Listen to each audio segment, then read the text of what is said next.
வணக்கம். கடந்த 9/8/2025 சனிக்கிழமை மாலை தஞ்சாவூர் தமிழ் அமுத மன்றத்தின் சார்பில் முனைவர் ஐயாறு ச. புகழேந்தி அவர்கள் தலைமையில் நடைபெற்ற நூல் வெளியீட்டு விழாவில் தமிழ்ச்செம்மல் ரா. சிவக்குமார் அவர்கள் எழுதிய வள்ளுவரும் பாரதியும் நூலினை தமிழ் பருதி கவிஞர் ப. திருநாவுக்கரசு அவர்கள் வெளியிட திருமதி அகிலா கிருட்டிணமூர்த்தி அவர்கள் முதல் படியினை பெற்றுக்கொண்ட நிகழ்வினையும் தொடர்ந்து நடைபெற்ற விழாவினையும் காண தங்களை அன்போடு அழைக்கின்றேன். வாருங்கள். 17/1/1901 அன்று இந்த தமிழக மன்றம் மருத்துவர் ஐயா அறுவடை நம்பி அவர்களால் தொடங்கப்பட்டது. அதற்கு பின்னால் ஒவ்வொரு மாதமும் 2வது ஞாயிற்றுக்கிழமை கூட்டம் நடைபெற்றிருந்து கவி பகலாக நடந்தது, கவி ராத்திரி நடந்திருக்கு, கவி மாலை நடந்தது, ஏராளமான பட்டிமன்றங்கள் கவியரங்குகள் நடத்திருக்கின்றன. இந்த மன்றத்திலிருந்து தான் யுகபாரதி, வாசன் அவர்களெல்லாம் மிகப்பெரிய பெரிய மனிதர்களாக ஆகியிருக்கிறார்கள். கவிராத்திரி நிகழ்ச்சியிலே நம்முடைய மறைந்த நம்மை நெஞ்சில வாழ்கின்ற மணிவரை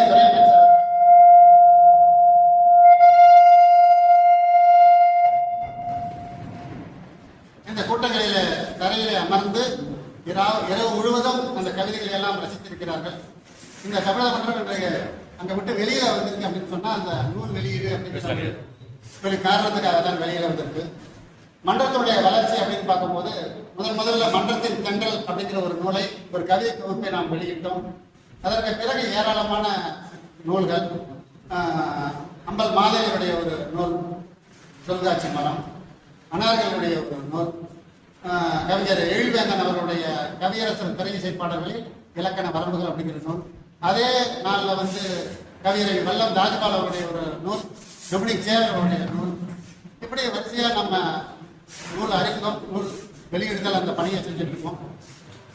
14/2/2018 நமது மருத்துவர் ஐயா அவர்கள் இயற்கை எழுதியதை தொடர்ந்து கவிஞர் வெல்லம் தாஜ்பால், டொமினிக் சேகர், ராதம் மெகேஷ், சிவராமன், குமார் போன்றவர்களால் தான் இந்த மன்றம் அப்படியே தொடர்ந்து அப்படியே இயங்கிக்கிட்டு வருது. சில பேர் கூட கேட்பாங்க, ஏன்னா சார் உங்களுக்கு எவ்வளோ எழுதி வச்சிருக்காங்க சொத்து, மன்றத்தை இப்படி கட்டி காப்பாற்றிட்டு இருந்தேன். நடத்துறதுக்கு இடம் இல்லாமல் என்னுடைய மனைவி தென்கீழ் இடத்துல வேலை பார்க்கின்ற பொழுது அங்கே நடத்திக்கிட்டு இருந்தோம். அப்புறம் அவங்க மாறுதலுக்கு உட்பட்ட பிறகு நம்மளுடைய வீட்டு மாடியில் தான் நடக்கிறோம். 2 பேர் வந்தாலும் நடத்திக்குவோம். அதுதான் பெரிய முக்கியமான விஷயம். என்னன்னா 2 பேர் வந்தாலும் 3 பேர் வந்தாலும் அன்றைய பொழுதை நல்லபடியாக பேசிடுவோம். இப்போ நம்ம ஒரு திட்டமாக ஒரு 5000 ரூபாய்க்குள் ஒரு கவிதை நூல் வெளியிடுவது அப்படிங்கிற ஒரு திட்டத்தில் பாலசுப்ரமணியன் அவர்கள் தவணை வெண்ணிலாவே அப்படிங்கிற ஒரு நூலை சென்ற மாதம் வெளியிட்டார்கள். இப்பொழுது அதே திட்டத்தில் சிவகுமார் ஐயா அவருடைய இந்த வள்ளுவரும் பாரதியும் அப்படிங்கிற நூலை வெளியிட்டிருக்கோம். தொடர்ந்து 2 மாதத்துக்கு ஒரு முறை இந்த குறைந்த வரவு செலவில் ஒரு நூல் வெளியிட வேண்டும் என்கின்ற ஆர்வம் உள்ளவர்களை எங்களிடம் அனுப்பினால் 5000 ரூபாய்க்குள்ள நாம விழாவோடு சேர்த்து நம்ம ஒரு நூலை வெளியிட்டுடுவோம். 12,000, 18,000, 20,000 யாரும் பயன்படுத்தினா பணம் இருக்கிறவங்க அந்த மாதிரி பண்ணாங்க. பணம் தொகை குறைவாக இருக்கிறவங்க எங்களிடம் அனுப்புங்கள், நாங்கள் அந்த நூல் வெளியிட்டோட அழகாக நாங்கள் செஞ்சு கொடுத்துருவோம். அந்த திட்டத்தில் தான் இவ்வளோ வந்தது. 2017 நாங்கள் என்ன பண்ணோம்னா, இந்த முகநூலில் பக்கம்னு ஒன்று இருக்கு. அந்த பக்கத்தில் பதிவு பண்ண ஆரம்பிச்சோம். முதல்ல யாருமே இங்கே பண்ணாமல் இருந்தோம். எல்லா பதிவுகளும் இன்னைக்கு கூட அந்த 17/11/2017 அது மருத்துவர் ஐயா மரணமடைவதற்கு 3 மாதங்களுக்கு நடந்த ஒரு நிகழ்வோட புகைப்படத்தை எடுத்து இன்னைக்கு கவியரை வல்லம் தாஜ்பால் அவர்களுக்கு, சாருக்கு எல்லாருக்குமே அனுப்பினேன். சார் இந்த படம் உங்கள்கிட்ட இருக்காங்க. அப்போ பதிவு என்பது இன்னைக்கு அந்த இதில் அப்படியே பர்மனண்டா அப்படியே இருக்கு. அதை நம்ம எப்போ வேணாலும் எடுத்துக்கலாம். அதை தொடர்ந்து நாங்கள் என்ன பண்ணோம் அப்படின்னா, ஒரு யூடியூப் சேனல் தமிழக மன்றத்துக்கு அப்படின்னு ஒன்று ஆரம்பிச்சு நிறைய ஒரு பட்டிமன்றங்கள், கவியரங்கள், பாரதிய பற்றிய விஷயங்கள் இதெல்லாம் யார் பேசினாலும் அதை அவங்கள்ட்ட வாங்கி அதில் நாங்கள் போட்டுக்கிட்டு இருக்கோம். இந்த பணியில் யாராவது அது மாதிரி உங்களுடைய நாங்கள் இதில் பேசுகிறோம், வலைதள மொழியில் நாங்கள் பேசுகிறோம் அப்படின்னா அவங்களும் ஒரு 20 நிமிஷம் 25 நிமிஷம் வீட்டில் பேசி கொடுத்துட்டு போனீங்கன்னா அதையும் நாங்கள் அதில் வலைதளத்தில் போடுறதுக்கு நாங்கள் தயாராக இருக்கிறோம். இந்த பணிகள்லாம் மன்றத்தினுடைய உறுப்பினர்களாலும் மற்றவருடைய ஒத்துழைப்பாளர் தான் சாத்தியம். ஒரு என்ன மன்றத்தை பேரை போட்டு கேள்விப்பட்டிருப்பீங்க, மன்றம் என்ன அப்படின்னு தெரியாதவர்களுக்காக தான் இந்த ஒரு சின்ன ஒரு அறிமுகத்தை நான் எழுதினேன். முறையாக தலைமை உரையாற்றுவதற்காக முனைவர் ஐயாறு புகழேந்தி அவர்களை அன்போடு அழைக்கிறேன். செந்தமிழை நறுந்தேனே, செயலினை முச்சனை உனக்களித்தேனே, நைந்தாயனில் நைந்து போகும் என் வாழ்வு நன்னிலை உனக்கெனில் எனக்கும் தானே. தமிழக மன்றம் எடுத்திருக்கின்ற இந்த நூல் வெளியீட்டு விழாவிற்கு சிறப்பாக எடுத்திருக்கின்ற இந்த மன்றத்தை நான் தலைமையேற்பதில் மகிழ்ச்சி அடைகின்றேன். நூலை வெளியிட உள்ள தமிழ் பருதி திருநாகரசு அவர்களே, திருமதி அகிலா கிருஷ்ணமூர்த்தி அவர்களே, சிறப்புரையாற்ற பல்வேறு காரணங்களால் தவிர்க்க இயலாத காரணம் வர இல்லாமல் உள்ள விஜய ராமலிங்கம் அவர்களே, வாழ்த்துறை நல்கக்கூடிய கவிஞர்கள் நா. விஸ்வநாதன் அவர்களே, வல்லம் தாஜ்பால் அவர்களே, ராகவ மகேஷ் அவர்களே, நீடான இளஞ்செழியன் அவர்களே, கரந்தை ஜெயக்குமார் அவர்களே, தஞ்சை ராமதாஸ் அவர்களே, கோ. பாலசுப்ரமணியன் அவர்களே, கே. ஆர். சிவராமன் அவர்களே, மு. குமார் அவர்களே, ஏற்புரை நடத்தியுள்ள அரவிந்த் அவர்களே மற்றும் ஆண்டவர்களே, நண்பர்களே, உங்கள் அனைவருக்கும் என் வணக்கம். வள்ளுவரும் பாரதியும் அப்படிங்கிற தலைப்பே ரொம்ப அருமையான ஒரு தலைப்பு. இந்த நூல் பேசப்படுமான்னா அட்டைப்படமே பேசப்பட்டது. என்ன சில பேர் கேட்டாங்க, என்ன வள்ளுவருக்கு பட்டையெல்லாம் போட்டிருக்கேன்னு கூட என்ன கேட்டாங்க. நீங்க தலைமையா இருக்கிறீங்க, ஒரு பட்டையெல்லாம் கேட்டாங்க. இல்ல அவங்களுடைய விருப்பம் போடுறாங்க என்னன்னு கேட்டா அவங்கள்ட்ட கூட கேட்டேன். இல்லைங்க, வள்ளுவர் இப்ப திராவிட மாடல்ல வேணுகோபால் நல்ல ஓவியம் வரைஞ்சுதான் வருது. இப்போ நம்ம பார்த்துக்கிட்டு இருக்கோம். அதுக்கு முன்னாடி வள்ளுவர் அப்படிதான் இருந்திருக்காரு. பழைய வள்ளுவர் இங்க போட்ட மட்டும் இருந்திருக்காரு.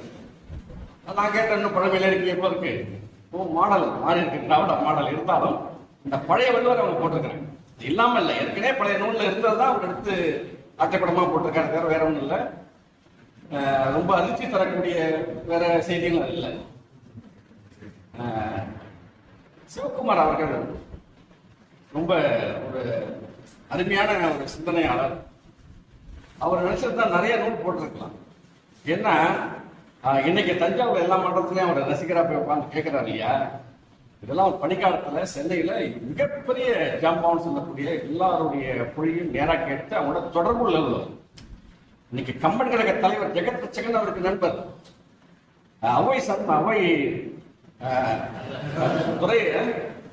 அவை நடராஜன் ரொம்ப பழக்கம், நம்ம குடும்ப நண்பர். இப்படி எல்லாருடைய நல்ல பழக்க வழக்கங்கள் அதெல்லாம் வந்திருக்கு. அதுல நிறைய கேட்டிருக்காரு. இது புதுசு கிடையாது, எல்லாமே கேட்டு முடிச்சவர் தான். அதெல்லாம் கேட்டு நல்லா அவருடைய சிந்தனையை வெளிப்படுத்தி நல்லா நூல்லாம் நிறைய வெளியிட்டிருக்கலாம். ஒரு காரணத்தால் ஒரு பல்வேறு சூழல் வெளியிட முடியல. அதெல்லாம் அதை தீர்க்கும் பொருட்டு இன்னைக்கு பாரதி மேலதான் ரொம்ப அன்பு மிக்கவர். நிறைய பாரதியை பற்றி சொல்ல போனா அவருக்கு பாரதி விருது கொடுத்திருக்கலாம். தமிழக அரசு தமிழ் செம்மல் விருதை விட என்னை பொறுத்த வரைக்கும் பாரதியார் அந்த மாதிரி ஒரு பாரதியில தோய்ந்தவரா இருக்காரு. அப்படிப்பட்ட ஒரு நண்பர். எனக்கு நண்பர் இல்லை, அப்பாவுக்கு நண்பர். இருந்தாலும் எனக்கு அவர் பிடிக்கும். ரசிச்சு கேட்பார், கேட்டு கருத்துக்களையும் கேட்டு சொல்லுவார். பேச்சு எப்படி இருந்தது, இது எப்படி இருந்தது, என்ன குறை நிறையெல்லாம் சொல்ல. அது மாதிரி ஒரு ரசிகர் கிடைக்கிறது ரொம்ப கஷ்டம். ஆனா தஞ்சாவூர்ல கிடைச்சிருக்காரு. என்ன சொல்ல போனா எல்லா கூட்டங்களுக்கும் அவர் போய் கேட்டார். அந்த அன்பின் ரீதியால் தான் 5 பேர் வந்திருக்கிறாங்க. அவர் வெளியிடுற நூல் தான் அந்த வள்ளுவரும் பாரதியும். அந்த நூல் என்ன சொல்லியிருக்கான்னு தெரியாது. என்ன நூல் அவங்க வச்சிருக்கிறாங்க, நம்ம தான் வெளியிட போறாங்க. வெளியிடறதுக்கு அப்புறம் தோழர் அகிலா கிருஷ்ணமூர்த்தி தலைவர்கள் எல்லாம் பேசுவாங்க. எல்லாருமே பேச போறாங்க. அதை பத்தி நீங்க விரிவா கேட்க போறீங்க. இருந்தாலும் வள்ளுவரும் பாரதியும் சொல்லும் போது ஏதாவது ஒரு ஒப்பீடு பார்க்கலாம் இல்லையா. ஏன் 2 பேரும் இணைக்கிறாங்க, ஒற்றுமை இருக்கான்னா 2 பேருமே மானுடத்தை பாடியவர்கள் தான். மனிதத்தை பாடியவர்கள் தான். வள்ளுவராக இருக்கட்டும், பாரதியா இருக்கட்டும். ஒற்றுமையா கூட சொல்லலாம் நிறைய. பாரதியார் சொல்லுவாரு, பொதுவா நம்ம இப்ப என்ன செய்யணும்னு கேட்டீங்கன்னா, வாட்ஸ்அப்ல எது கிடைச்சாலும் பரப்புறது ஒரு அநாகரிகமான ஒரு செயலுங்க. ஒரு பெரிய தலைவர்களை பத்தி கூட தரக்கத்து கமெண்ட்ஸ் எல்லாம் படிச்சு பாருங்க. ரொம்ப நம்மளாம் கேவலமா ஒரு கீழ்த்தரமா இருக்கிறோமோன்னு நம்ம நினைக்க வேண்டிய. படித்தவங்க எப்படி சொல்ல முடியும்? உங்களுக்கு ஒரு தலைவரை பிடிக்கவில்லை என்றால் நாகரிகமான சொற்களை கமெண்ட்ல பயன்படுத்துறவங்க தான் உண்மையான ஒரு படிச்சவர். நம்ம தமிழகத்துல இன்னைக்கு கல்வியில முதலிடம்ங்கிறாங்க. ஆனா கமெண்ட்ஸை படிச்சு பாருங்க, ரொம்ப கேவலமா இருக்கும். நீங்க யாரெல்லாம் பிடிக்காம இருக்கலாம், எல்லாருக்கும் எல்லாரும் பிடிக்காது. ஆனா அவங்களை திட்டம் போது ரொம்ப அழகா திட்டணும், வன்மையா திட்டணும், மென்மையா திட்டணும். அப்படி இல்லை, ரொம்ப கேவலமாக இதை இன்னைக்கு பார்க்கணும். இப்ப இது என்ன, அந்த கல்வி என்ன கொடுத்துருக்கு, நம்ம எவ்வளவு கூட்டங்கள் கேட்கிறோம், எல்லாம் பண்ணி என்ன சிந்தனை வளர்த்துருக்கு, அதை சிந்திக்கிறது முக்கியமானது. ஒரு செய்தியை வாங்கினா இதெல்லாம் பரப்பலாமா வேணாமா? சொல்லலாமா, அந்த சமுதாயத்துக்கு சொல்லலாமா வேணாம்? அதெல்லாம் சிந்திச்சு பார்க்கணும். நம்ம வாங்கினோடனே அதை சொல்லக்கூடாது. ஒரு பேசுறவனும் எல்லாத்தையும் நம்ம எல்லா கூடத்துக்கும் போற எல்லாம் கேட்கிறோம், அதெல்லாம் கேட்டு கேட்டு நம்ம பேசிடக்கூடாது. எல்லாத்தையும் கேட்டு கேட்டு எழுதிடக்கூடாது. அது போல எல்லா தகவலும் வர்றதெல்லாம் பரப்பக்கூடாது. நம்மளுக்கு வரும் குப்பையெல்லாம், நம்ம குப்பை தூக்கி பேர் வச்சுக்குவோம். நம்ம என்ன பண்ணணும்னு கேட்டீங்கன்னா, அந்த குண்டமணி மாதிரி நல்ல சிறப்பான செய்திகளை மேலே பரப்புறதால இந்த மக்களுக்கோ எனக்கோ யாருக்கோ நன்மை பயன்படுதோ அதை மட்டுமே பரப்பும். இதுதான் சிறந்த ஒரு நெறி, படித்தவர்களுக்கான அடையாளம். அதுதான். இதை யார் கற்றுக் கொடுக்குறாங்க கேட்டீங்கன்னா, பாரதியார் தான் கற்றுக் கொடுக்குறாரு. முதல் வரையில் என்ன சொல்றாருன்னா, ஊருக்கு நல்லது சொல்வேங்கிறார். நல்லது சொல்றதுக்காக வந்திருக்காரு பாரதியார். அடுத்த வரையில சொல்றாரு, எனக்கு உண்மை தெரிந்தது சொல்வேன். அப்ப ஃபில்டர் பண்றாரு, தணிக்கை செய்யறாரு. ஒரு செய்தி வந்ததுன்னா நீங்க தணிக்கை செய்யணும். எப்படி ஒரு செய்தியை பேப்பர்ல நீங்க எழுதுறீங்க, பக்கம் பக்கம் எல்லாமே போட்டுறாங்க, எவ்வளவு எடிட் பண்ணி சின்னதா போடுறாங்களா இல்லையா? ஏன் போடுறாங்க? ஆசிரியர். அதை போல படித்தவர்கள் எல்லாமே ஆசிரியர் தான். அப்ப சமுதாயத்துக்கு நம்மளாம் ஆசிரியர் மாதிரி தான். செய்திகளை அவர் நல்ல செய்தியா கொடுக்கணும், இல்லைன்னா பரப்பவே கூடாது, தெரிவிக்க கூடாது. இதை சொல்லிக் கொடுக்கிறோம் பாருங்க. அது மட்டும் சொல்ல யாரு மேலானவர்கள் சொல்றான் இந்த உலகத்துல. நம்ம நினைச்சுக்கிட்டோம் யாரும் மேலானவர்கள் எல்லாரையும் கொண்டாடுறோம். ரொம்ப குழந்தைங்க சொல்லி தர்றாங்க. நீதி, உயர்ந்த மதி, கல்வி, அன்பு நிறைய உடையவர்கள் மேலோங்கிறான். யார்கிட்ட அன்பு அதிகமா இருக்கோ அவங்க தான் மேலோர், மற்றவெல்லாம் கீழோர். நீங்க ஒரு அளவுகள் வச்சுக்கலாம். யார் மேலோர்? இவங்க தான் அன்பு மிக்கவர்கள் தான் மேலோர், மற்றவெல்லாம் கீழோர். ஒரு சின்ன குழந்தை கூட ஒரு சின்ன குழந்தை பார்த்தா ஏன் சின்ன வாங்கப்பா உட்காருங்கன்னு சொல்ற பெரியார் கற்றுக் கொடுக்குறாரு. பெரியார்ட்ட உள்ள குணம் சொல்லுவாங்க. சின்ன குழந்தை கூட அவ்வளவு மரியாதை பேசுவாங்க. மேடையில் பேசும்போது அவ்வளவு மோசமா பேசக்கூடியவர். குழந்தைய பார்த்தோம்னு சொல்றாங்க, இதெல்லாம் என்ன, இதெல்லாம் எடுத்துக்காட்டுதான், இதை தான் பார்க்கணும். ஒரு காட்சியை பார்க்கும்போது அவங்க சொல்ற சொல்லு, செயல், வார்த்தைக்கும் வாழ்க்கைக்கும் வித்தியாசம் இருக்கலாம் பார்த்து நம்ம தேர்ந்தெடுக்கணும். அப்படிப்பட்ட மனிதர்களை தேடி தேடி நம்ம நட்பு கொள்ள வேண்டும்ன்றத பாரதி மிக அழகா சொல்லித்தராங்க. யாரு மேலோர் சொல்றானா? இதே வள்ளுவர் சொல்றாரு. யார் அறிவாளின்னு கேட்கிறாரு வள்ளுவர். யாருக்கும் சொல்ல முடியுமா அறிவாளின்னா யாருங்க? அதுக்கு என்ன வரையறை? இப்ப அறிவாளி, இப்ப முட்டாளுங்கிறதுக்கு என்ன வரையறை? சொல்ல முடியல.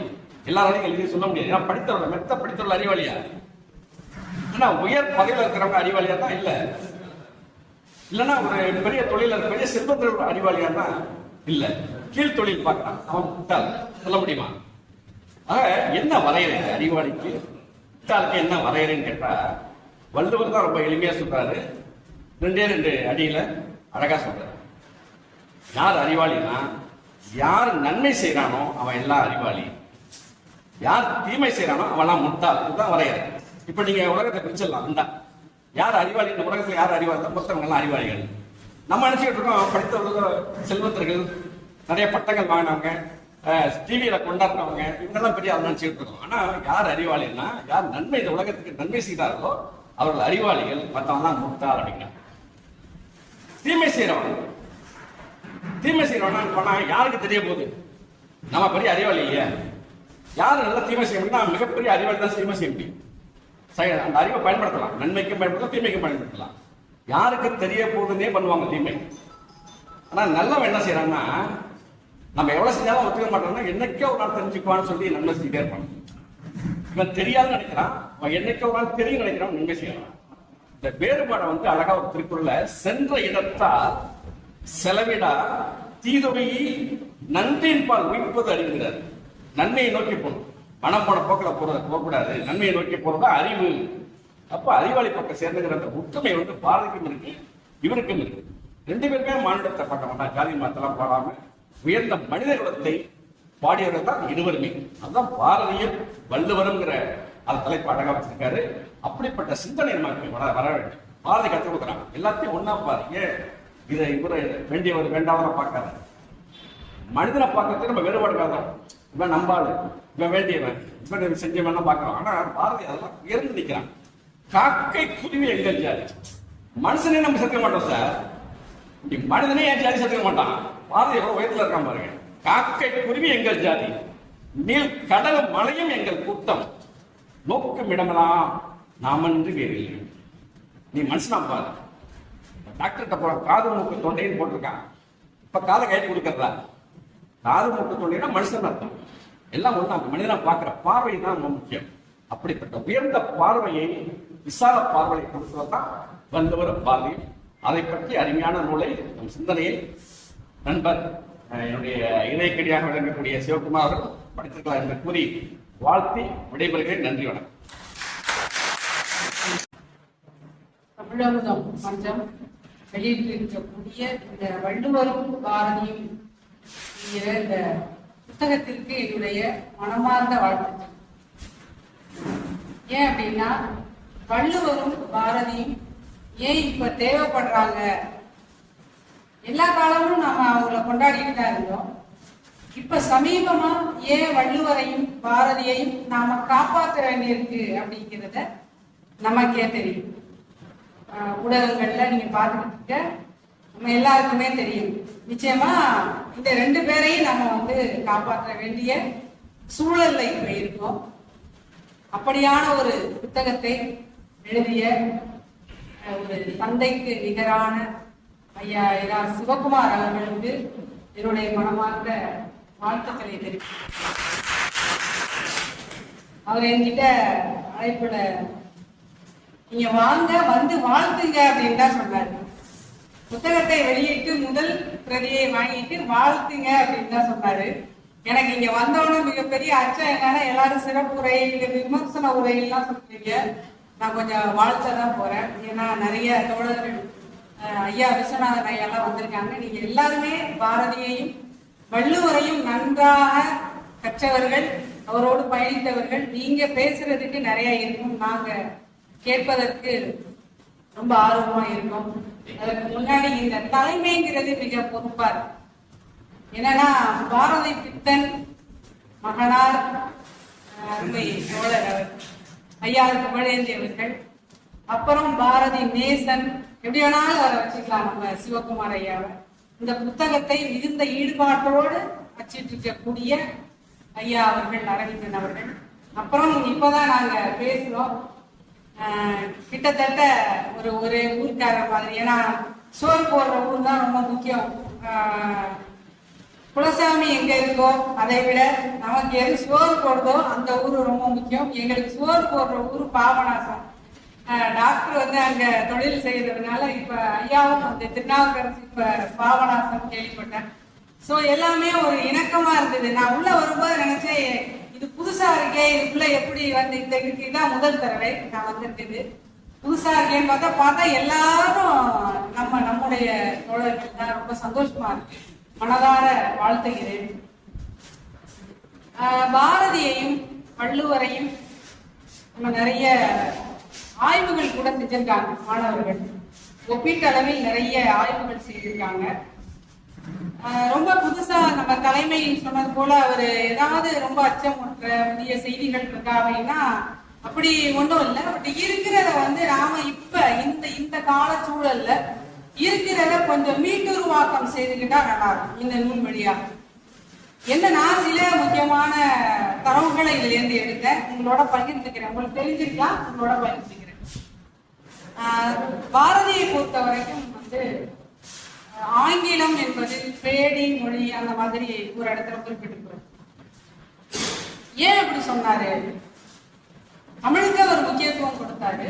ஆனா எல்லா மொழிகளிலும், எல்லா திசைகளிலும், எல்லா சென்று எல்லா கலைகளையும், பொருளையும், எல்லாவற்றையும் நாம் அடையணும்னு சொன்னவர்.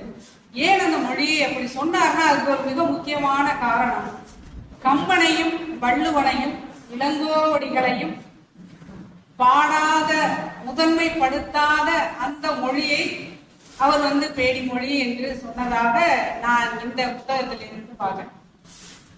இது ஒரு தகவலாக நான் உங்களுக்கு சொல்லணும்னு நினைக்கிறேன். அடுத்ததாக எப்போதுமே 2 பேருக்கும் ஒரு ஒற்றுமை உண்டு. என்னன்னா, பொருள் விஷயத்துல நம்ம என்னதான் அன்புதாங்க எல்லாம், அதையும் பேசியிருக்காங்க. அன்புதான் எல்லாம், பாசம் தான் எல்லாம், மனித நேயம்தான். சரிங்க, இதை 3ஐயும் வச்சுக்கிட்டு நம்மளால வாழ்ந்துட முடியுமா அப்படின்னு மிகப்பெரிய கேள்வி. யதார்த்தம்னு ஒண்ணு இருக்குல்ல, எல்லாம் சரிதான், இல்ல எல்லாத்தையும் சேர்ந்துதான் ஒரு வாழ்க்கை. ஆனா பொருள்லாம் தேவையில்லை, நான் பொருளை வெறுக்கிறேன், எனக்கு மனித நேயம் மட்டும்தான் வேணும்னா வாழ்ந்துட முடியுமா? அப்படி பசிக்குமே, எங்க போய் என்ன வாங்கி சாப்பிடணுமே. எப்படியாக இருந்தாலும் பொருள் என்பது இந்த வாழ்க்கைக்கு மிக முக்கியமானதாக இருக்கிறது என்பதை வள்ளுவரும் பேசினார், பாரதியும் பேசினார். அதை எப்படி இவங்க இந்த புத்தகத்தோட தன்மை என்னவா இருக்கு அப்படின்னா, நிறைய இடங்கள்ல நான் என்ன பார்த்தேன்னா, சிலது கருத்தியல் ரீதியா ஒற்றுமைப்படுத்தி சொல்லியிருக்காரு. இப்ப பொருளை பற்றி பேசும்போது அருளில்லார்க்க உலகம் இல்லை, பொருளில்லார்க்கு உலகம் இல்லை அப்படிங்கிறத சொல்லிட்டு, பாரதியார் என்ன சொல்லியிருக்காரு அப்படின்னா, பொருளில்லாருக்கு இல்லை உலகென்ற நம் புலவர் தம்மொழி பொய்மொழி கான் அப்படின்னா, அந்த ரெண்டு பேருமே கருத்தியல் ரீதியா பொருள் தான் முக்கியம் அப்படிங்கிறத இதுல சொல்லியிருக்காங்க. இன்னொரு தரப்புல அவர் என்ன பேசுறாருன்னா, ரெண்டையும் ஒப்புமைப்படுத்துறாரு, ஆனா அது கருத்தியல் ரீதியா ஒன்னா இல்லை. இவர் சொன்ன அதே கருத்தை தான் இவர் பாரதி எடுத்திருக்காரா, வள்ளுவரை தான் பாரதி எடுத்திருக்காரான்னா பல நேரங்களில் அங்க சில முரண்னு சொல்ல முடியாது. அதை இவர் யோசிச்சு அதுக்கு ஒரு விளக்கம் கொடுத்திருக்காரு. எப்போதுமே நாம என்ன சொல்லுவோம், ஓ வள்ளுவரும் பாரதினா அவர் என்ன சொல்லியிருக்காரோ அதையே பாரதி எடுத்து பேசியிருக்காரு அப்படின்னு சொல்லுவோம். அப்படி இல்லை அப்படிங்கிறத இந்த நூலை நீங்க வாசிக்கும் போது அது தெரியும். முக்கியமா கற்பு பற்றி நிறைய விவாதங்கள். கற்பு பற்றி நம்ம எல்லாருமே இப்ப என்ன, கற்பு அப்படின்னா ஒரு பெண்ணோட உடல் சார்ந்த அந்த உடல் அரசியலை தான் கற்புன்னு எல்லா காலமும் சொல்லிட்டே இருக்கோம். அது எந்த காலத்துல இருந்து மாறுச்சுன்னே தெரியல, எல்லா காலமும் சொல்லியிருக்கோம். ஆனா தொல்காப்பியரோ வள்ளுவரோ பாரதியோ அந்த மாதிரி சொல்லவே இல்லை. அவங்க கற்பு என்பதை அன்பின் ஐந்திணை அப்படிங்கிறதுக்குள்ள வைக்கிறாங்க. மனசுக்கு பிடிச்ச ஒருத்தரை கல்யாணம் பண்ணணும். நல்லா யோசிச்சு பாருங்க, மனசுக்கு பிடிச்ச ஒருத்தரை கல்யாணம், நீங்க குடும்பத்தை அப்படின்னா ரொம்ப மையப்படுத்தி எல்லாம் ஆழமா இருக்கும். அது இவரோட புத்தகத்துல இருந்து நான் பேசுறேன். மனசுக்கு பிடிச்ச ஒருத்தரை கல்யாணம் பண்ணணும், கடைசி வரைக்கும் ஒருத்தருக்கு ஒருத்தர் புரிதலோட ஒரு குடும்ப வாழ்க்கையை அழகா எடுத்துட்டு போகணும். இதுதான் கற்பு. கற்பு என்பது இதுதான் என்று பாரதியும் அந்த வள்ளுவரையும் ரெண்டு பேரும் பாடின பாடல்களை வச்சு சிவகுமார் ஐயா மிக சிறப்பாக இதுல பதிவு பண்ணியிருக்காங்க. அன்பின் ஐந்திணைக்கு ஒரு உவமை ஒண்ணு என்னன்னா, காவடி எடுப்போம் இல்லையா, காவடியில அந்த காவடி ஆட்டத்திலே இங்க காவடியை தோல்ல வச்சு அப்படியே அழகா தலையில கொண்டுட்டு போய் இந்த கைக்கெல்லாம் வரும் அந்த காவடி. அப்படி ஒரு காவடி ஆட்டம் இருக்கு. அது எப்படி அப்படி அவ்வளோ ஈக்குவலா வருது, ரெண்டு பக்கம் இப்படிதானே இருக்கும். அப்ப அந்த இடத்துல பேலன்ஸ் ரொம்ப முக்கியம்.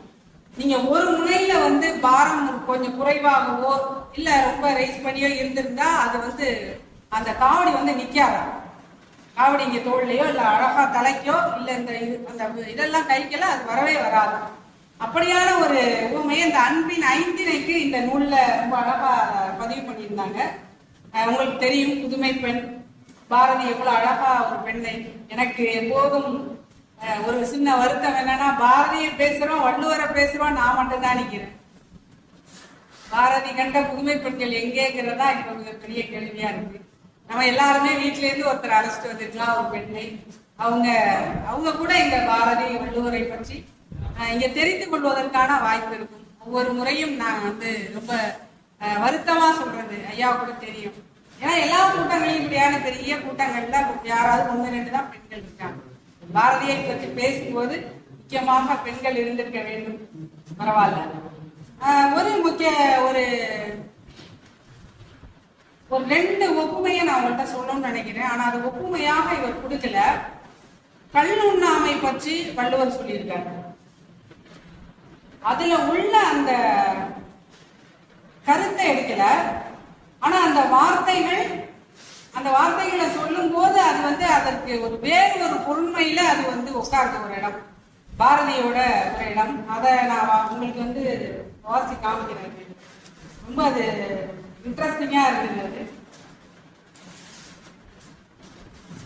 என்னன்னா, இப்ப மதுவுக்கு அடிமையான நபர்கள்ட்ட போய், அப்பா நீ இனிமே குடிக்காத, தண்ணியெல்லாம் அடிக்காத, உன் குடும்பத்துக்குலாம் அது ஆகாது, சமூகத்துக்கே ஆகாது, உன் உடம்புக்கும் கெட்டு போயிடும் அப்படின்லாம் நீங்க பொறுமையா சொன்னா அவர் கேட்டுருவாரா? வள்ளுவர் இதை கேட்கிறார். ஏங்க அவன் ரொம்ப ட்ரக் அடிக்டா, அவன் தண்ணி அடிச்சுட்டா, அவ்வளவுதான் மோசமா தன்னோட இயல்பிலே இல்ல. அப்படியான ஒரு நபர்கிட்ட போய் நீங்க அறிவுரை சொன்னா அந்த நபர் ஏற்றுக்கொள்வாரா? அதுக்கு அவர் என்ன சொல்றாருன்னா, கழித்தானை காரணம் காட்டுதல் கீழ் நீர் குளித்தானை தீர்த்திரி இயற்று அப்படிங்கிறது வள்ளுவர் சொல்றது. அது கீழே இவர் ஒரு அந்த உவமையை எடுத்துக்கிட்டு பாரதி என்ன சொல்றாரு அப்படின்னா, பாரதி அதை வறுமைக்கு கொண்டு போறாரு. அவர் அந்த மது குடிக்கிறத பற்றி சொல்லிட்டு இருந்த அதே விஷயத்த பாரதி வறுமைக்கு அந்த அந்த உவமை அப்படியே வறுமைக்கு கொண்டு வர்றாரு. கீழ்களின் அவமதிப்பும் தொழில் கெட்டவர் இணக்கமும் கிணற்றினுள்ளே மூழ்கிய விளக்கினை போல் செய்யும் முயற்சி எல்லாம் கெட்டு முடிவதும். அதாவது எப்படின்னா, இதை நான் முன்னாடி சொன்னதுதான். நீங்க ஒரே கருத்தா கான்செப்டா இதை கொண்டு வர முடியாது. அது கல்லுண்ணாமைக்கு சொன்னது, இது வறுமைக்கு சொன்னது. ஆனா அந்த ரிசம்பிளன்ஸ் ஒன்னா இருக்கும். வார்த்தைகள் பாத்தீங்கன்னா அந்த அந்த ஒற்றுமை ஒன்னா இருக்கும். அது எனக்கு ரொம்ப ஆர்வமாக இருந்தது. ஆரம்பமும் காதல், முடிவும் ஒரு காதலை பற்றிதான் நினைக்கிறேன். காமத்துப்பாலை பற்றி நாம அதிகம் பேசுறது இல்லை. ஏன் பேசுறது இல்லை அப்படின்னா, பள்ளிக்கூடங்கள்லயே காமத்துப்பால்னா அது ஒரு 250 பாடல்களை அப்படியே ஒதுக்கி வச்சிருக்காங்க. அதுல ஏதோ ஒரு விஷயம் இருக்கு போலன்னு ஒரு ஒரு பயத்தை மூட்டி விட்டுறாங்க அதுல. ஆனால் அதில் ஒரு நல்ல ஒரு இல்லறத்தை, அன்பான வாழ்க்கையை, ஒரு ஆண் பெண்ணுக்கான மனம் பொருந்திய ஒரு உறவையும் ரொம்ப அழகா வள்ளுவர் கூறியிருக்கிறார். அதை அந்த காமத்துப்பாலை ரொம்ப விரிவாக இந்த புத்தகத்தில் சில அத்தியாயங்களில் ஐயா அவங்க பேசியிருக்காங்க. நீங்க புத்தகம் வாங்கி படிச்சீங்கன்னா உங்களுக்கு அது ஈஸியா சுலபமா புரியும்.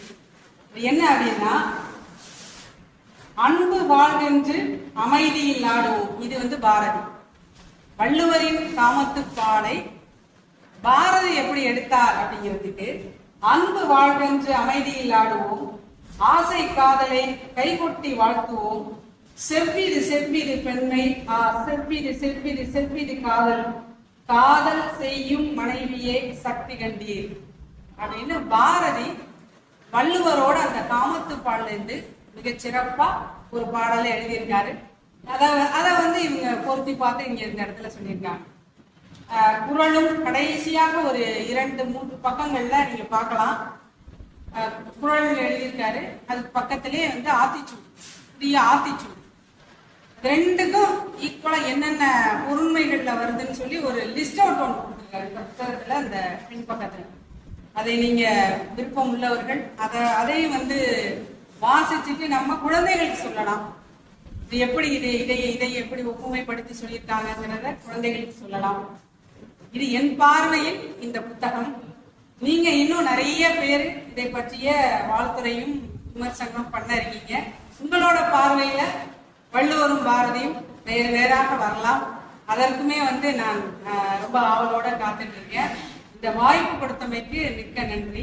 ஐயா இந்த இதுல சொல்லியிருக்காங்க, நீங்க ஏதாவது ஒரு எது சொல்லணும்னாலும் இதுல ஏதாவது சுட்டிக்காட்ட வேணும்னாலும் சொல்லலாம் அப்படின்னு சொல்லியிருக்காங்க. அது எனக்கு ரொம்ப பிடிக்குங்க. ஏன் அப்படின்னா, எந்த ஈகோவும் இருக்காது.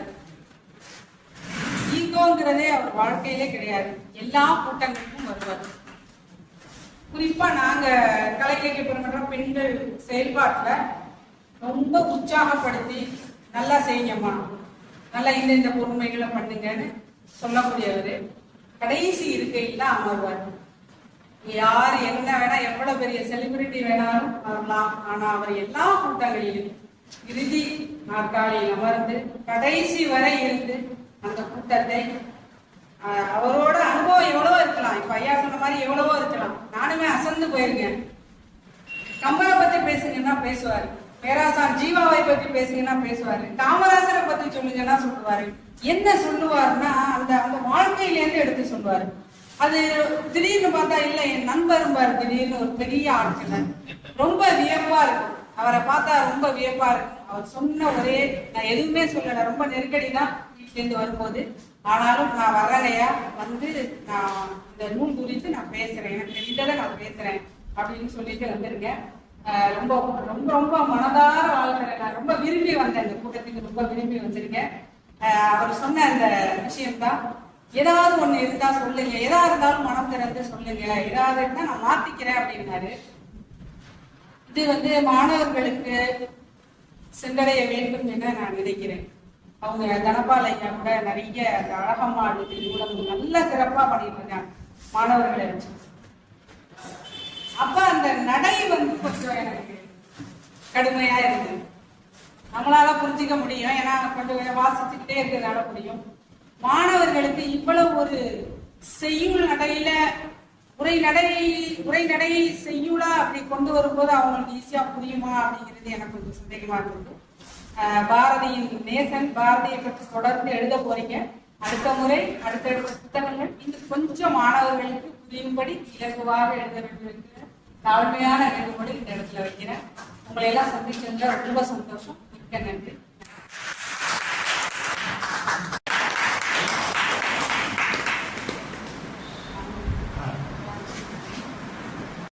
சிவகுமார் அவர்களுக்கும் மேடையில் அமைந்திருக்க சிறப்பு விருந்தினர்களுக்கும் மற்றும் வந்திருக்கும் மாணவர்களுக்கும் என்பதற்கு நன்றி தெரிவித்துக் கொள்கிறேன். நண்பர் சிவகுமார் அந்த தமிழக மன்றம் அடிக்கடி வெளியிட்டுக் கொண்டிருப்பது மகிழ்ச்சியை தருகிறது.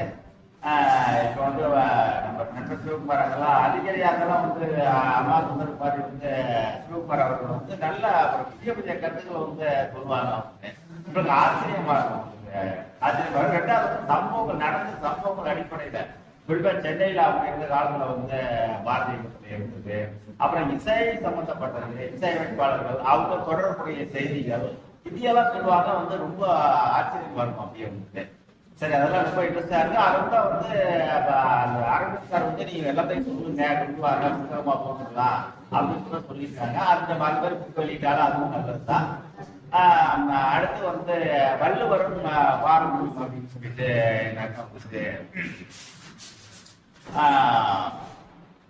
வள்ளுவர் கருத்துக்களுக்கும் பாரதியார் கருத்துக்களுக்கும் ரெண்டுமே இவர் ஒரு இலக்கிய கடல், அவர் ஒரு இலக்கிய கடல். இவர் ரெண்டு இணைந்த ஒரு இலக்கிய பெருங்கடல் வச்சுக்கலாம். அந்த பெருங்கடலில் ஒரு புத்தெடுத்து வள்ளுவரும் பாரதியம் என்று ஒரு புதிய புத்தக புத்தை நமக்கு கொடுத்திருக்கிறார் என்று நாம் சொல்லலாம். அவர் மேலும் பல புத்தகங்களை அவர் வெளியிட வேண்டும் என்று நான் கேட்டுக்கொள்கிறேன். பாரதிய பற்றி நீங்க பாத்தீங்கன்னாக்கா தனி ஒருவனுக்கு உணவில்லைன்னே ஜகத்திலே அழிந்துருவோம்னு சொல்லியிருக்காங்க. ஆனா அதே மாதிரி பாத்தீங்கன்னா கிட்டத்தட்ட அதுக்கு ஒத்து வருஷம் மாதிரி பாத்தீங்கன்னாக்கா இறக்கும் உயிர் வாழ்தல் வேண்டிய பறந்து கெடுக்க உலகியா இல்லைங்களா? அந்த தனி ஒரு உணவு மறுபடியும் விஜயத்தை சாப்பிடுறது அப்படின்னு சொல்லிட்டு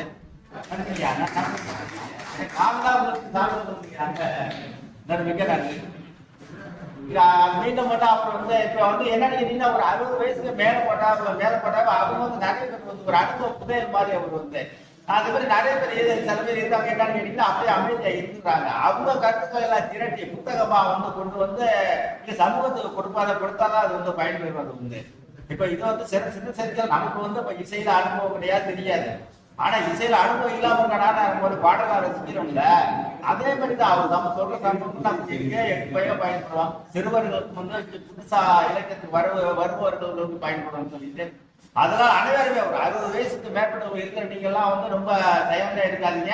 உங்களுடைய செய்திகளை இலக்கியங்களை புத்தகமா மாற்று ஆவணமா மாற்றி கொண்டு வாங்க. அதுதான் நல்லது. சிவகுமார் அவர்களுடைய வாழ்த்துக்களை தெரிவித்துக் கொண்டு விடைபெறுகிறேன். வணக்கம். இனிய மாலை வணக்கங்கள். தமிழக மன்றத்தின் சார்பாக அரவிந்த் சாருக்கு முக்கிய நன்றி சொல்லணும். ஏன்னா ஒவ்வொரு மாதமும் அவர் தவறாம விழா நடத்திட்டே இருக்காரு. அந்த கூட்டம் நடத்தி எல்லாருடைய பேராகப்பட்டார். சார் எப்போது வருவார், மன்றத்துக்கு வருவாரு. சிவகுமார் சார் சொல்லவே வேண்டியதில்லை. அவருடைய பழைய பாடல்கள் சொல்லிட்டு கேட்டுட்டே இருக்கலாம் போல இருக்கும். அந்த அளவுக்கு நம்ம மேலும் திருப்பி அவர் என்னைக்கு நம்ம சொல்ல மாட்டாருங்கிற அந்த அளவுக்கு அவரை பத்தி அந்த அளவுக்கு தெரியும். ஏன்னா அவருக்கு மேலும் சிறக்க நான் வாழ்த்துக்கள். அன்பு உள்ளங்கள், தமிழ் உள்ளங்கள், அனைத்து ஆன்மர்களுக்கும் தனித்தனியாக பெயர் சொல்லி வணக்கம் சொல்வதற்கு நேரம் கருதி ஒரே வணக்கமாக அனைவருக்கும் என் வணக்கத்தை சொல்லிக் கொள்கிறேன்.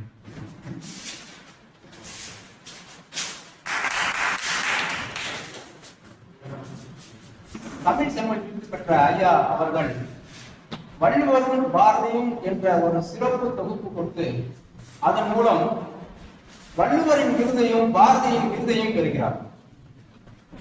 ஐயா அவர்கள் சிறந்த தமிழ் பற்றாளர், ஆர்வலர், தொடர்ந்து இலக்கிய பணிகளில் பயணித்து வருகிறவர். திருக்குறளில் வார்த்தைகள் எப்படி சிக்கனமாக இருக்குமோ அதே போன்று ஐயா அவர்கள் அதிகம் பேச மாட்டார். சிக்கனமாக இருப்பார், எளிமையாக இருப்பார். நல்ல பாடக்கூடியவர், பாரதி பாடல்கள் பாடுவார், இசைப்பிரியர். அந்த வகையில் வள்ளுவரும் பாரதியும் என்ற தலைப்பில் ஒரு தொகுப்பு கொடுத்திருப்பது மிகவும் சிறப்பாக அமைந்திருக்கும் என்று நினைக்கிறேன். சிறப்பாக இருக்கும் கண்டிப்பாக. காதலுக்கு கண் இல்லை என்பார்கள். இலக்கியத்தில் கற்றலின் தேடலுக்கு வயது இல்லை. பணி ஓய்வு பெற்ற பிறகு 60 வயதை கடந்து நிறைய எழுதி 90 வயதுக்கு பிறகும் சாகித்ய அகாடமி விருது வாங்கிய தமிழறிஞர்கள் உண்டு. அந்த வகையில் ஐயா அவர்கள் இன்னும் சிறப்பான தொகுப்புகள் கொடுக்க வேண்டும் என்று நான் கேட்டுக்கொள்கிறேன். ஐயா அவர்களுடைய தமிழ் பற்று எத்தகைய ஒரு தமிழ் பற்று என்பதை ஒரு முறை நான் பார்த்து மிகவும் வியந்திருக்கிறேன். பாரதி இயக்கம் நடத்துகின்ற மாதாந்திர சொற்பொழிவின் போது சுதந்திர போராட்ட தியாகிகளை பற்றி குறிப்பிட்டுக் கொண்டிருந்தார். வ.உ.சி., சிவசுப்பிரமணியம் பிள்ளை, இன்னும் பல அறிஞர்களை பற்றி, தியாகிகளை பற்றி நாம் சொல்லிக் கொண்டு வரும்போது அவர்கள் எத்தகைய ஒரு துன்பம் எல்லாம் அனுபவித்தார்கள் என்ற அந்த துன்பத்தை பற்றி விவரம் சொல்லும் போது, அந்த துன்பத்தை பற்றி சொல்ல ஆரம்பித்ததுமே திடீரென்று அழ ஆரம்பித்து விட்டார். அழுதார் என்றால் கண் கலங்கவில்லை, கண்ணீர் கொட்டியது, தரையில் ஓடுகிறது. உண்மையிலே அவ்வளவு கண்ணீர். அதை அவரால் கண்ட்ரோல் பண்ண முடியவில்லை. ஆனால் அதன் மூலம் அவர் நல்ல சிறந்த தமிழ் பற்றாளர், எத்தகைய ஒரு பற்று கொண்டவர் என்பதை நான் கேட்டிருக்கிறேன். இந்த அரங்கில் தமிழ் மீது பற்று கொண்ட தமிழ் பற்றாளர்கள் எல்லோரும் பெரிய ஆளுமைகள். இத்தகைய ஒரு அரங்கில் ஐயா அவர்கள் எத்தகைய ஒரு தமிழ் பற்றாளர் என்பதற்கு ஒரு சின்ன எடுத்துக்காட்டு ஒன்றை மட்டும் சொல்லி விடைபெறலாமே. ஊவேசா அவர்கள் படித்துக் கொண்டிருந்த மாணவனாக படித்துக் கொண்டிருந்த காலத்தில் அவருடைய தந்தை கேட்டார், நீ ஆங்கிலம் படித்தால் இந்த லோகத்தில் நல்லா இருக்கலாம், சமஸ்கிருதம் படித்தால் மேல் லோகத்தில் சென்றால் அங்கே நல்லா இருக்கலாம், நீ எதை படிக்கப் போகிறாய் என்று கேட்டார். அதற்கு ஊவேசா அவர்கள் சொன்னார்கள், ஆங்கிலம் படித்தால் இங்கே நல்லா இருக்கலாம், சமஸ்கிருதம் படித்தால் அங்கே நல்லா இருக்கலாம், தமிழ் படித்தால் எங்கேயுமே நல்லா இருக்கலாம். இந்த உதாரணத்தை தமிழ் ஆளுமைகள் இருந்திருக்கும் இந்த அரங்கில் எடுத்து வைப்பதற்கு நான் மிகவும் மகிழ்ச்சி அடைகிறேன். எனக்கு இந்த வாய்ப்பு அளித்தமைக்கு நன்றி கூறி விடைத்தருகிறேன். நன்றி, வணக்கம்.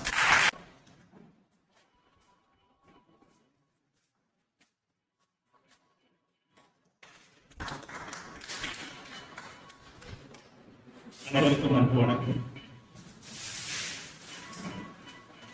நெல்லுக்கு இறைத்து நீர் வாய்க்கால் பணியோடி புல்லுக்கும் அங்கே பொசியும் அமைப்பது போல இங்கே இருக்கின்ற பேரறிஞர் பெருமக்களுக்கு பெருமை செலுத்திக் கொண்டிருக்கும் பொழுது இதோ எனக்கும் பொன்னாடை கொடுத்து மகிழ்வித்த தமிழ் செல்வன் ஐயா அவர்களுக்கும் அறிவிப்பாளர்கள் அனைவருக்கும் என் நண்பர்கள் அனைவருக்கும் நன்றி தெரிவித்துக்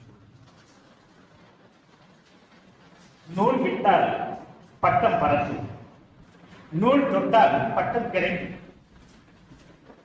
ஐயா தமிழ்ச்செல்வன் அவர்கள் நூல் தொடுவதற்கான வாய்ப்பை ஏற்படுத்தி கொண்டிருக்கிறார். இந்த நூலை பயன்படுத்தி இதிலும் ஆய்வு செய்து இன்னும் முனைவு பட்டங்கள் பெறுவதற்கான வாய்ப்புகள் நிறைய கிடைக்க வேண்டும். அதனால்தான் இந்த நூலை தொட்டால் நிறைய பேருக்கு பட்டம் கிடைக்கும் என்று நான் சொல்றேன். ஆங்கிலத்தில் ஒரு சொற்றொடர் சொல்வார்கள், every person is a teacher and every moment is a classroom. ஒவ்வொருவரிடத்திலும் திறமைகள் ஒவ்வொரு இடத்திலும் காணலாம். இங்கே இருக்கின்ற நிறைய அரிய பெருமக்களோடு நான் பழகுகின்ற வாய்ப்பு எனக்கு கிடைக்கவில்லை. நான் 20 வருடங்களுக்கு முன்பதாக இங்கே தமிழக மன்றத்தில் இருக்கும்போது 3 பேர் இங்கே இருக்கின்றவர்கள் 3 பேருடன் பழகியிருக்கிறேன். நான் எனக்கு பெரிய தலைக்கணமெல்லாம் இருக்கு. இந்த காலத்துல மரபு கவிஞர், நான் மரபு நிறைய படிச்சிருக்கேன் அப்படின்னு. ஆனா என்னுடைய ஆணவம் அகத்தை அத்தனையும் அத்துப்போக செய்தவர்கள் இந்த 3 பேர் தான். இந்த 3 பேர் ஏனென்றால் வெறும் யாப்பிலக்கணத்தை கற்றுக்கொண்டு வார்த்தைகளை அடுக்கிக் கொண்டு அந்த அமைப்புக்குள் செல்வதுதான் கவிதை அல்ல.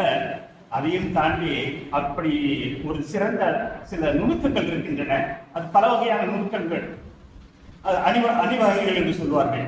அதையெல்லாம் சொல்லி தந்தவர்கள் ஐயா தஞ்சை தாமு அவர்கள். அவருடைய கவிதைகளை நான் படித்து வியந்து போனேன். பறவைகளை பார்த்தா பறக்கும் சிறுவர்கள் இருப்பார். முன்னேற வேண்டும் என்றால் கைகளை பாவடிகள் கட்டு என்பார். பணிவு தான் சொல்றாரு தவிர அடிமைத்தனம் அல்ல, பாவடிகள் கட்டுவார். இந்த மாதிரி அவருடைய கவிதைகள் அப்ப இதையெல்லாம் பார்த்து நான் வியந்தவன். ஐயா ராகவ மகேஷன் அவர்கள் கவிதைகளில் நிறைய அங்கத சுவை இருக்கும். அதை எடுத்துக்கூற இந்த நேரத்தில் நான் முடியவில்லை. அங்கத சுவை அவரிடத்துல இருக்கும். இன்னொருத்தர் பற்றி இதை பற்றி சொல்ல இங்க வாயத்திலிருந்து பேசக்கூடாதுன்னு சொல்லிட்டு நான் சொல்லுவேன். அதனால அவர் சொல்ல அப்படின்னா நிறைய தமிழகத்துல நிறைய கண் மருத்துவமனைகள் எல்லாம் அவர் பேர் இருக்கிறது பற்றி அவரு பெருமையா இல்லை. நான் அவர் பேரை நான் சொல்லலை. அந்த மாதிரி ஒரு பெருமையை விரும்பாத நபர் இருக்கிறதுனால அவர் பேரை நான் சொல்லலை. நான் தப்பிச்சுட்டேன். நேற்றே சொன்னாரு என் பேரை எந்த இடத்துல பயன்படுத்த. ஆகவே அவர் பேரை நான் சொல்லவில்லை. அப்படிப்பட்ட இந்த தமிழக மக்கள் இன்றைக்கு ஒரு பெரிய அறிஞருடைய தமிழ்ச்செம்மல் என்ற தமிழக அரசு விருது பெற்ற ஒருத்தருடைய இந்த நூலை வெளியிட முற்றிலுமாக முனைத்து செயல்பட்டிருக்கிறார். அடிக்கடி நூல் வெளியீடுகளையும் செய்து கொண்டிருக்கிறார். பாராட்டுகள்.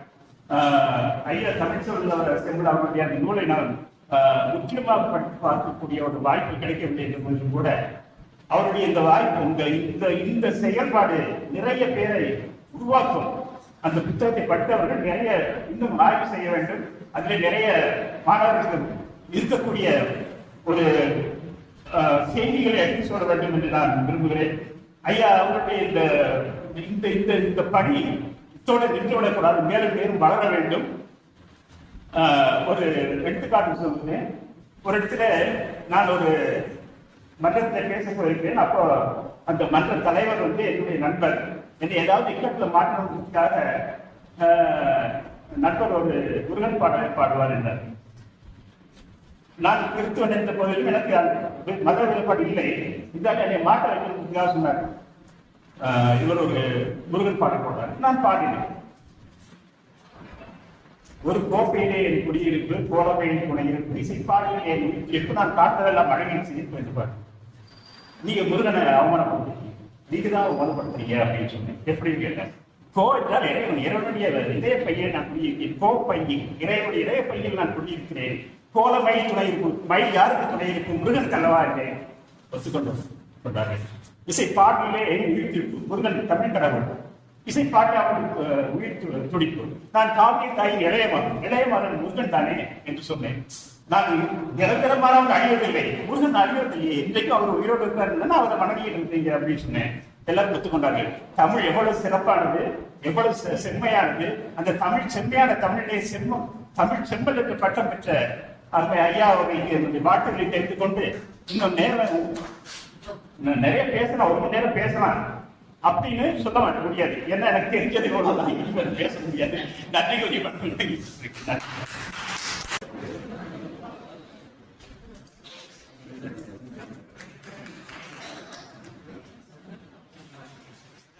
பெருமைக்குரிய தலைவர், மேடையில் இருக்கிற படைப்பாளர்கள், தொகுத்து வழங்குகின்ற அருமை நண்பர் அரவிந்த் அவர்கள், இங்கே அறையிலே அமர்ந்திருக்கிற சான்றோர் பெருமக்கள், படைப்பாளர்கள் அனைவரையும் இந்த இந்திய வேலையை வணங்கி வருகின்றனர்.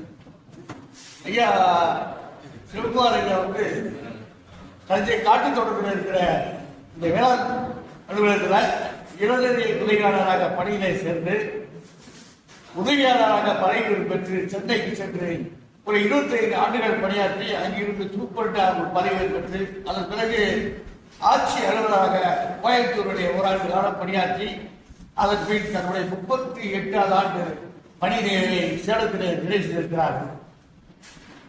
தமிழ் செம்மல் ஐயா அவர்கள் இந்த எழுத்தாளர் அகிலா கிருஷ்ணன் அவர்கள் சொன்னது போல அவங்க இருக்கிற இடமே தெரியாது, அடக்கமே அமர்ந்திருப்பாங்க.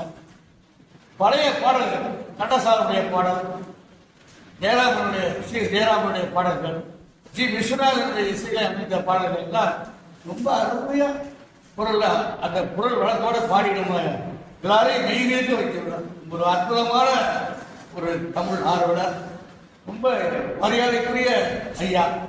அவரை பற்றி பேசுவதற்கு நிறைய விஷயங்கள் இருக்கிறதால் குறுகிய பொருளை மட்டும் நான் எடுத்துக் கொள்கிறேன். திருக்குறள் என்பது உலக பொதுமறை. உன்னத மொழியாம் தமிழில் உலக பொதுமறையாம் குறளை மாநிலர் பயனுற படைத்தவரா உத்தமர் திருவள்ளுவர் வாழியவே, உத்தமர் திருவள்ளுவர் வாழியவே. உன்னத மொழியாம் தமிழில் உலக பொதுமறையாம் குறளை மாநிலர் பயனுற படைத்தவரா உத்தமர் திருவள்ளுவர் வாழியவே, உத்தமர் திருவள்ளுவர் வாழியவே. அகர முதல எழுத்தெல்லாம் என தொடங்கி, அகர முதல எழுத்தெல்லாம் என தொடங்கி அதிகாரங்கள் 133 அறம்பொருள் இன்பமென்னும் முப்பாடில் அகிலத்தை அடக்கி வைத்தார் உத்தமர் திருவள்ளுவர் வாழியவே, உத்தமர் திருவள்ளுவர் வாழியவே. ஜாதி மதத்தின வேறுபாடுகள் மனித குலத்திற்கு தீங்கு என்று மனித நேயம் சொன்ன உத்தமர் திருவள்ளுவர் வாழியவே, உத்தமர் திருவள்ளுவர் வாழியவே. ஐயா வந்து திருவள்ளுவரை பற்றியும் பாரதியாரை பற்றியும் இருக்காங்க. உலகத்திலேயே திருவள்ளுவரை பற்றி ஒரு புலவர் இல்லை. இன்னை வரைக்கும் எந்த காலத்திலும் அவருக்கு இணையான பதம். எல்லாரும் வந்து எழுதுவதற்கு தன்னுடைய இனம், தன்னுடைய மொழி, தன்னுடைய கலாச்சாரத்தை பற்றி எழுதுவார்கள். அவர் மட்டும்தான் உலகத்திற்கே ஒரு நூலை எழுதினார். திருக்குறள் உலக பொதுமறை என்பது திருக்குறள் மட்டும்தான் பிறந்தது. அது மாதிரி பாரதியாரும் ஒரு பெரிய தீர்க்கதரிசி கவிஞர். சுதந்திர அடைவதற்கு முன்பாகவே ஆனந்த சுதந்திரம் அடைந்துவிட்டோம் என்று அவர் பாடிட்டார். குழந்தைகளுக்கு பாப்பா பாட்டு பாடி தொடங்கி இந்த ஜாதி மரபெல்லாம் இருக்கு, கங்கையின் தாவிரத்தை இருக்கிற கண்ணீரின் இணைப்பை பற்றி சிந்தனை வருகிற ஒரு இசையில பாடலாம் எழுதி காட்டிட்டார். ரொம்ப அற்புதமான பெரிய ஆற்றல் உள்ள குருமகனார். அவர்களை பற்றி பேசுவதற்கு நமக்கு அந்த அளவுக்கு என்னுடைய சித்தரின் பட்டறை எனக்கு சொல்லி கொடுத்திருக்கிறேன். ஐயா நல்ல என்னுடைய நூல் வழியில் நீங்கள் பேசுகிறேன். எப்படி பேசுறீங்க யோசிச்சுட்டே வந்தார். ஏதோ கிடைத்த நேரத்தில் ஏதோ உதவி வாய்ப்புக்கு நன்றி விடைபெறுகிறேன். அழகமான இளைஞர் ஊடக வாசகர் வட்ட இலக்கிய ஆர்வலர் அமைப்பின் தலைவர் என்ற நிலையில் இந்த புத்தக வெளியீட்டு விழாவிற்கு அழைத்தமைக்காக நிர்வாகிகளுக்கு நன்றி கூறி என்னுடைய வாழ்த்துரை தொடங்குகிறேன். தனக்கென்று வட்டம் தான் இருப்பதே கூட்டம் என்று இல்லாமல் தமிழ் கூறும் நல்லுலகம் எல்லாம் தனக்கு சொந்தமான புத்தி வரும் தமிழ்ச்சம்மல் திருவையாறு ஐயா சிவகுமார் அவர்கள் எழுதியுள்ள வள்ளுவரும் பாரதியும் என்ற நூல் வெளியீட்டிற்கு தலைமையேற்று அமர்ந்துள்ள முனைவர் ஐயா புகழேந்தி அவர்களே, நூலினை வெளியிட்டு அமர்ந்துள்ள சிங்கப்பூர் பேராசிரியர் ஐயா திருநாவுக்கரசு அவர்களே, நூலினை பெற்று சென்றுள்ள திருமதி அகிலா கிருஷ்ணமூர்த்தி அவர்களே, நூலினை பதிப்பித்து வெளியிட்டுள்ள தமிழமுத மன்ற தலைவர் ஐயா அரவிந்தன் அவர்களே, மற்றும் இவ்விழாவில் கலந்து கொண்டு வாழ்த்துறை வழங்க வந்துள்ள அனைத்து தமிழ் ஆளுமைகளுக்கும் அழகம்மாள் நகர் இலக்கிய ஆர்வலர்கள் அமர்வின் ஆளுமைகளுக்கும் எனது வணக்கத்தை தெரிவித்துக் கொள்கின்றேன். 56 பக்கங்கள் கொண்ட வள்ளுவரும் பாரதியும் என்ற இந்நூல் விரிவாக பெரிய பெரிய எழுத்துக்களில் அதிகமாக இடைவெளி விட்டு அச்சிடப்பட்டு வெளியிடப்பட்டிருந்தால் இந்நூலானது 120 பக்கங்களை கண்டிப்பாக கொண்டிருக்கும். ஆனால் பதிப்பகத்தார் எளிமையாக, சிக்கனமாக, படிப்போர்க்கு இலகுவாக, குறைந்த பக்கங்களில் அச்சிட்டு புத்தகத்தை எழுதியுள்ள நூலாசிரியருக்கு எவ்வித செலவினையும் கூடுதலாக ஆக்காமல் அளவுறு அமைப்பு வெளியிட்டமைக்காக தமிழமுத மன்ற தலைவர் ஐயா அரவிந்தன் அவர்களுக்கு என்னுடைய வணக்கத்தையும் நன்றியினையும் தெரிவித்துக் கொள்கின்றேன்.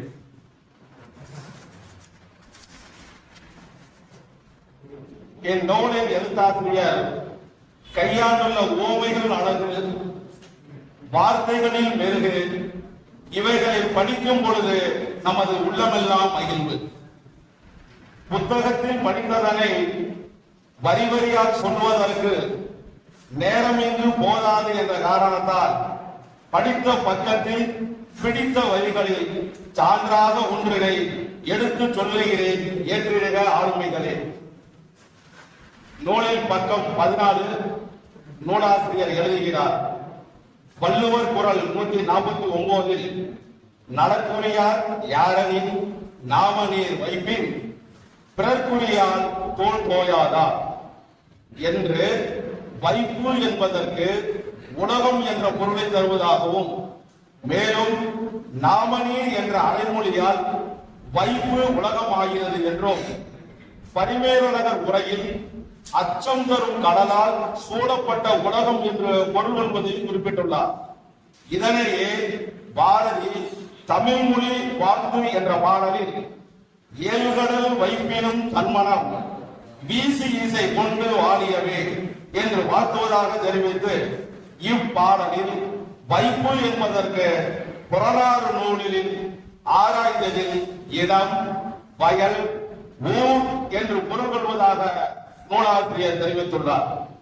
இதனை அழகாக உள்வாங்கிய பாரதிக்கு அதன் சொல்லாட்சி உள்ளத்தில் ஊறி நின்றமையால் அந்த அடைமொழியையே வேறு வகையாக சேர்த்து ஏழு கடல் வைப்பு என பயன்படுத்துகிறான் என்பதையும் நூலாசிரியர் தெரிவித்துள்ளார். இவ்வாறாக பாரதி திருக்குறளை படித்து உள்ளுணர்ந்து தன் பாடல்களில் கருத்து செறிவுடன் பயன்படுத்தினார் என்பதனை நூலாசிரியர் தன் வரிகளில் பாரதி வள்ளுவத்தை நுனிப்புள் மேய்ந்தவன் அல்லன், நுணுகி கற்றவன் என்பதற்கு இதுவும் ஒரு சான்று என காண்பித்துள்ளார். இது போன்று ஒவ்வொரு பக்கத்திலும் வள்ளுவரின் குறள் என்ற கருத்துக்களை பாரதி மதிநுட்பத்துடன் அதற்கு மெருகேற்றி தனது பாடல்களில் வெளிக்காட்டியுள்ளதை நூலாசிரியர் பகுத்து ஆராய்ந்து இலக்கிய செறிவுடன் நம் முன் படைத்துள்ளதை அறியும் நிலையில் ஐயா அவர்களிடம் தீர்க்கமான குரல் நெறியும் பாரதி மீது கொண்ட தீரா பற்றும் இல்லை என்றால் இவ்வாறான ஒரு நூலினை படைக்க இயலாது என்பதை தெரிவித்து, திருவையாறு வென்றெடுத்த திருமகனே, தியாகராஜ கீர்த்தனையில் கீர்த்தி பெற்றவரே, திகட்டாத தமிழ் பாட்டால் மனங்களை வெல்பவரே, தமிழ் செம்மல் ஆனாலும் அடக்கம் கொண்டவரே, ஆண்டவர்கள் உமை வாழ்த்தும் அருளை பெற்றவரே, அழகம்மாள் நகர் நூலகத்தின் அன்பை பெற்றவரே, வள்ளுவரும் பாரதியும் உமை வாழ்த்தி மகிழ்வாரே. நன்றி, வணக்கம்.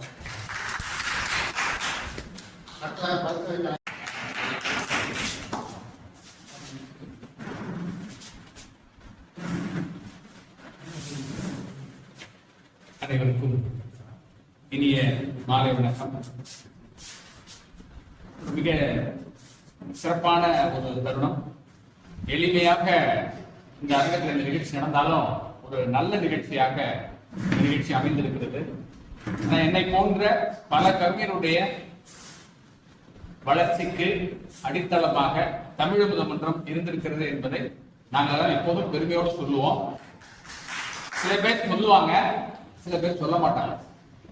நாங்கள்லாம் சொல்லுகிற ஒரு மனப்பான்மையோட தொடர்ந்து இருக்கிறோம். அதற்காக அந்த மருத்துவருடைய உழைப்பு, இந்த அமைப்பை மருத்துவருடைய உழைப்பு எவ்வளவு தூரம் நம்முடைய கவிஞர்களையும் நம்முடைய எழுத்தாளர்களையும் போற்றி வளர்த்தது அப்படிங்கிறத நம்ம மறக்கவே முடியாது. காதம்பரி வெங்கட்ராமன் என்று ஒரு ஐயா வருவாங்க. எந்த குறிப்பும் இல்லாம நம்ம என்ன கூகுள், அவர் நடமாட்டும் கூகுள் தான் அவர். எந்த குறிப்பும் இல்லாம ஏதாவது ஒரு விஷயத்தை பத்தி பேச சொன்னா நம்ம நிறுத்துகன்னு சொல்ற வரைக்கும் பேசிட்டு இருப்பான். அவர் மறைந்த போது அவர் அடக்கம் பண்ணிட்டு வரும்போது சென்னதுரை அவர்கள், சுந்தர்ஜி அவர்கள், நான் 3 பேரும் அங்க நின்று வடக்கு வீதியில நின்று பேசிட்டு இருந்தோம். நேரம் ஒரு நூலகமே இருந்து போயிருக்கோம் அப்படின்னு சொல்லி அவ்வளவு விஷய ஞானம், அவ்வளவு அதெல்லாம் அவரோட வச்சுக்கல, நம்ம எல்லாருக்கும் பகிர்ந்து கொடுத்தாரு. எங்க தமிழக மன்றத்துக்கு வந்து அவ்வளவு அற்புதமான அறிஞர்களை எல்லாம் கண்ட இடம் அது.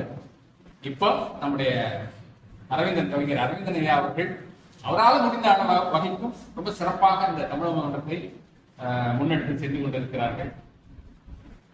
புகழேந்தி அண்ணன் அவர்களுக்கும் தலைமையேற்றிருக்கிற புகழேந்தி அண்ணன், நம்முடைய ஐயா திருநாவுக்கரசு ஐயா, நம்முடைய நூலாசிரியர் சிவகுமார் ஐயா அவர்கள், அரவிந்தன் அவர்கள் எல்லாருக்கும் மீண்டும் ஒரு முறை வணக்கம் சொல்லி வந்திருக்கிற எல்லா பெரியவர்களுக்கும் எழுத்தாளர் நண்பர்களுக்கும் வணக்கத்தை தெரிவித்துக் கொண்டு, இந்த நூலை நான் படிக்கல, இந்த நூலுக்கு வெளியில இருந்து தான் நான் சில விஷயங்களை சொல்லணும்.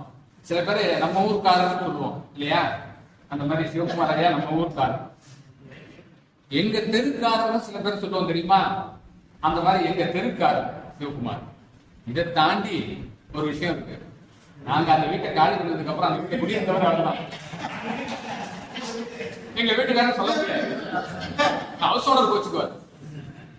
அந்த மாதிரி ஒரு அற்புதமான மனிதர். எல்லா நிகழ்ச்சிகளுக்கும், இலக்கிய நிகழ்ச்சின்னு இல்லை, ஆன்மீக நிகழ்ச்சி, இசை நிகழ்ச்சி எதுவாக இருந்தாலும் வந்து முன்னணியில அமர்ந்து அந்த விஷயங்கள் தொடர்பான விமர்சனங்களை அழகா சொல்லுவார்.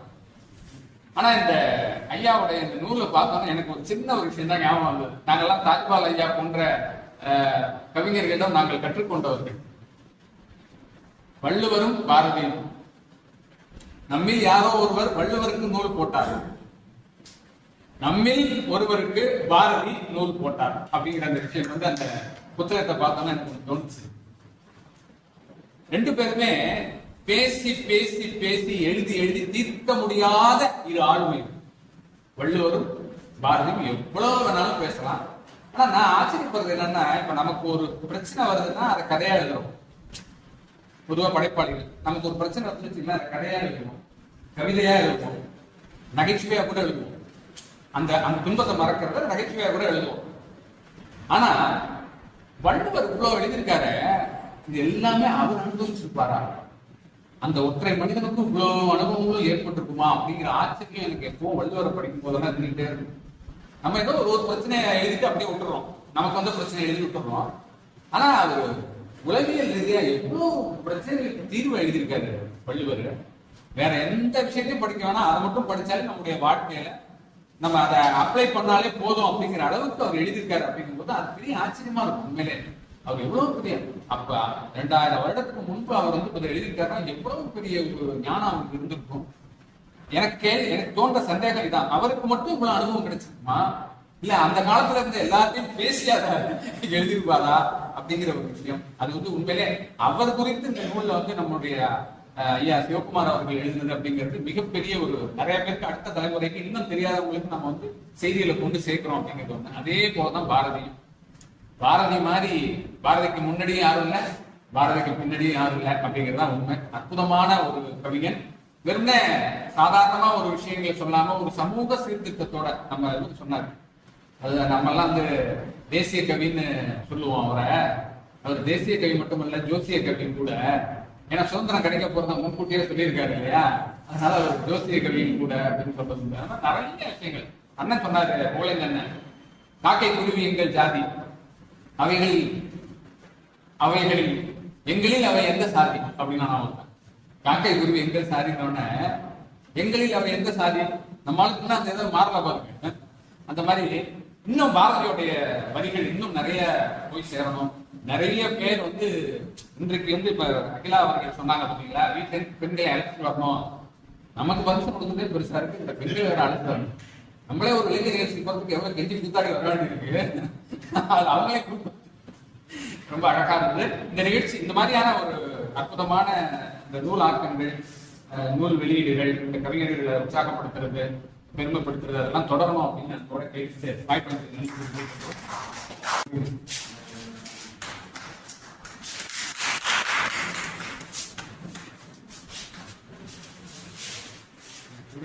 ஆளுமைகளை பார்க்கிற போது ஒரு செய்தி இருக்கிறது. ஒரு முறை தங்கம் இறைவனத்தில் சென்று அழுததாம். தங்கம் இறைவனத்தில் சென்று அழுததாம். அவர் கேட்டாராம், இவர் கேட்டார், ஏன் அழுகிறாய் பெண்ணே என்று. அது ஒன்று பதில் சொல்லாமல் அழுது கொண்டே இருந்தது. இவர் கேட்டார், அவர் நீ இந்த பொற்கொள்ளர் உன்னை நெருப்பில் வந்து சுடுகிறாரே, அதனால அந்த சூடு தாங்கலையா, அதனால அழுகிறியா? இல்லை, பதில் இல்லை. அப்போ அடிக்கிறாரே, அடிச்சு நிற்கிறாரே, அதனால அந்த வழி தாங்கலையா? பதில் இல்லை. அப்ப என்னதான் பிரச்சனைன்னா, இல்ல பொற்கொள்ளர் வந்து நெருப்பு வச்சு சுடுறதுனாலேயே பல விதமான தட்டி கட்டி எல்லாம் செய்யறதுனாலே எனக்கு பல விதமான ஆபரணங்களாக நான் உருவாக்குறேன். அது குறிப்பா பெண்களுக்கு உண்டான மங்கள நாளாக தாலிங்கிற உருவத்தை நான் சொல்றதுல எனக்கு மகிழ்ச்சி தான், அதனால எனக்கு வருத்தம் இல்லை. அப்ப என்னதான் பிரச்சனைன்னா, இவ்வளவு மதிப்பு வாய்ந்த என்ன வந்து இடம் போடுறதுக்கு ஒரு குப்பையில ஒரு பைசா பிரயோஜனம் குண்டுபடி வச்சு இடம் போடுறாங்க, அதுதான் என்னால தாங்க முடியல அப்படின்னு சொல்லி சொல்றாங்க. ஒரு செய்தி அந்த மாதிரி இலக்கியாவை எல்லாம் இருக்கும் போது நான் குண்டுபடியை கூட நான் நிற்கிறேன் முன்னாடி. வள்ளுவரும் பாரதியும் எழுதப்பட்ட காலம் சரியான காலம். ஏன்னா வள்ளுவங்க அகிலா குறிப்பிட்ட மாதிரி வள்ளுவரையும் பாரதியும் ஒரு கூட்டம் நம் கையை கொண்டு நம்மை குத்துவதற்காக மேற்கொண்டிருக்கிற ஒரு காலம். அதனால அது எழுதப்பட்ட காலம் சரியான காலம். வள்ளுவர் தன்னுடைய அனுபவத்தை தான் எழுதியிருப்பார் என்று நான் நினைக்கிறேன். என்றால் உண்ட ஒரு வயதுக்கு மேல் உண்ட உணவு செரிப்பது இன்பம் என்று வள்ளுவர் சொல்கிறார். ஒரு 60 வயசுக்கு மேல ஆச்சுனாக்க அந்த டைஜஷனாக அது பெரிய மகிழ்ச்சி, இன்பம் தரக்கூடிய ஒரு செய்தி அது. அதை வந்து என்னதான் மற்றவங்க கேட்டிருந்தாலும் அவருக்கும் அந்த அனுபவம் ஏற்பட்டிருக்கும் என்பது என்னுடைய கருத்து. நூலாசிரியர் பற்றி சொன்னோம்னா, அவர் பார்ப்பதற்கு முதியோர் சொல்றாலும் உண்மையிலே அவர் இளைஞர் தான். எப்ப பார்த்தாலும் ஏதாவது தஞ்சாவூர் சிவகாரர் தான் இருக்காரு பேரு. ஆனா எப்ப பார்த்தாலும் ஏதாவது ஒரு கூட்டத்துல தஞ்சாவூர்ல இலக்கிய கூட்டங்கள் அந்த கூட்டத்துல என்னோட பங்கெடுத்து பேசிட்டு தான் இருக்காரு. நிறைய செய்திகளை சொல்றாரு. பேச அழைக்காதாங்க எந்த விதமான தயார் பண்ணாம டக்குன்னு ஏதாவது ஒரு செய்தியை எடுத்து சொல்லி அந்த விரிவா எடுத்து சொல்லி, குறிப்பா பாடலாசிரியர் மருதகாசியை பத்தி நிறைய செய்திகள் சொல்றாரு. அவரோட வாழ்க்கையில் நடந்த சம்பவங்கள், அவர் பாடல் எழுதுற போது ஏற்பட்ட சுவையான செய்திகள்லாம் எடுத்து சொல்லி, பாடலாசிரியர் மருதகாசியினுடைய பாடலை சொல்லி பாடலை முழுசா பாடுறார். அந்த வகையில அவர் என்னுடைய பாராட்டுகள். வாய்ப்புக்கு நன்றி.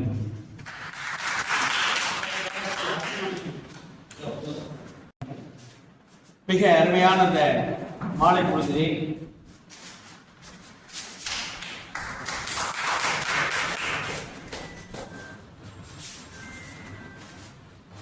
எல்லோராலும் விரும்பக்கூடிய தமிழ் சர்மல் ஐயா சிவகுமார் ஐயா அவர்களுடைய நூலை வெளியிட்டு அமர்ந்திருக்கக்கூடிய நம்முடைய சிங்கப்பூர் பேராசான் திருநாவுக்கரசு ஐயாவுடைய நாங்கள் பெரிதும் போற்றி மதிக்கக்கூடிய எங்கள் ஆசானுடைய அருள் புதல்வர் ஐயா புகழேந்தி ஐயா அவர்களே, இன்றைக்கு நான் முதலாக வந்திருக்கிறேன்.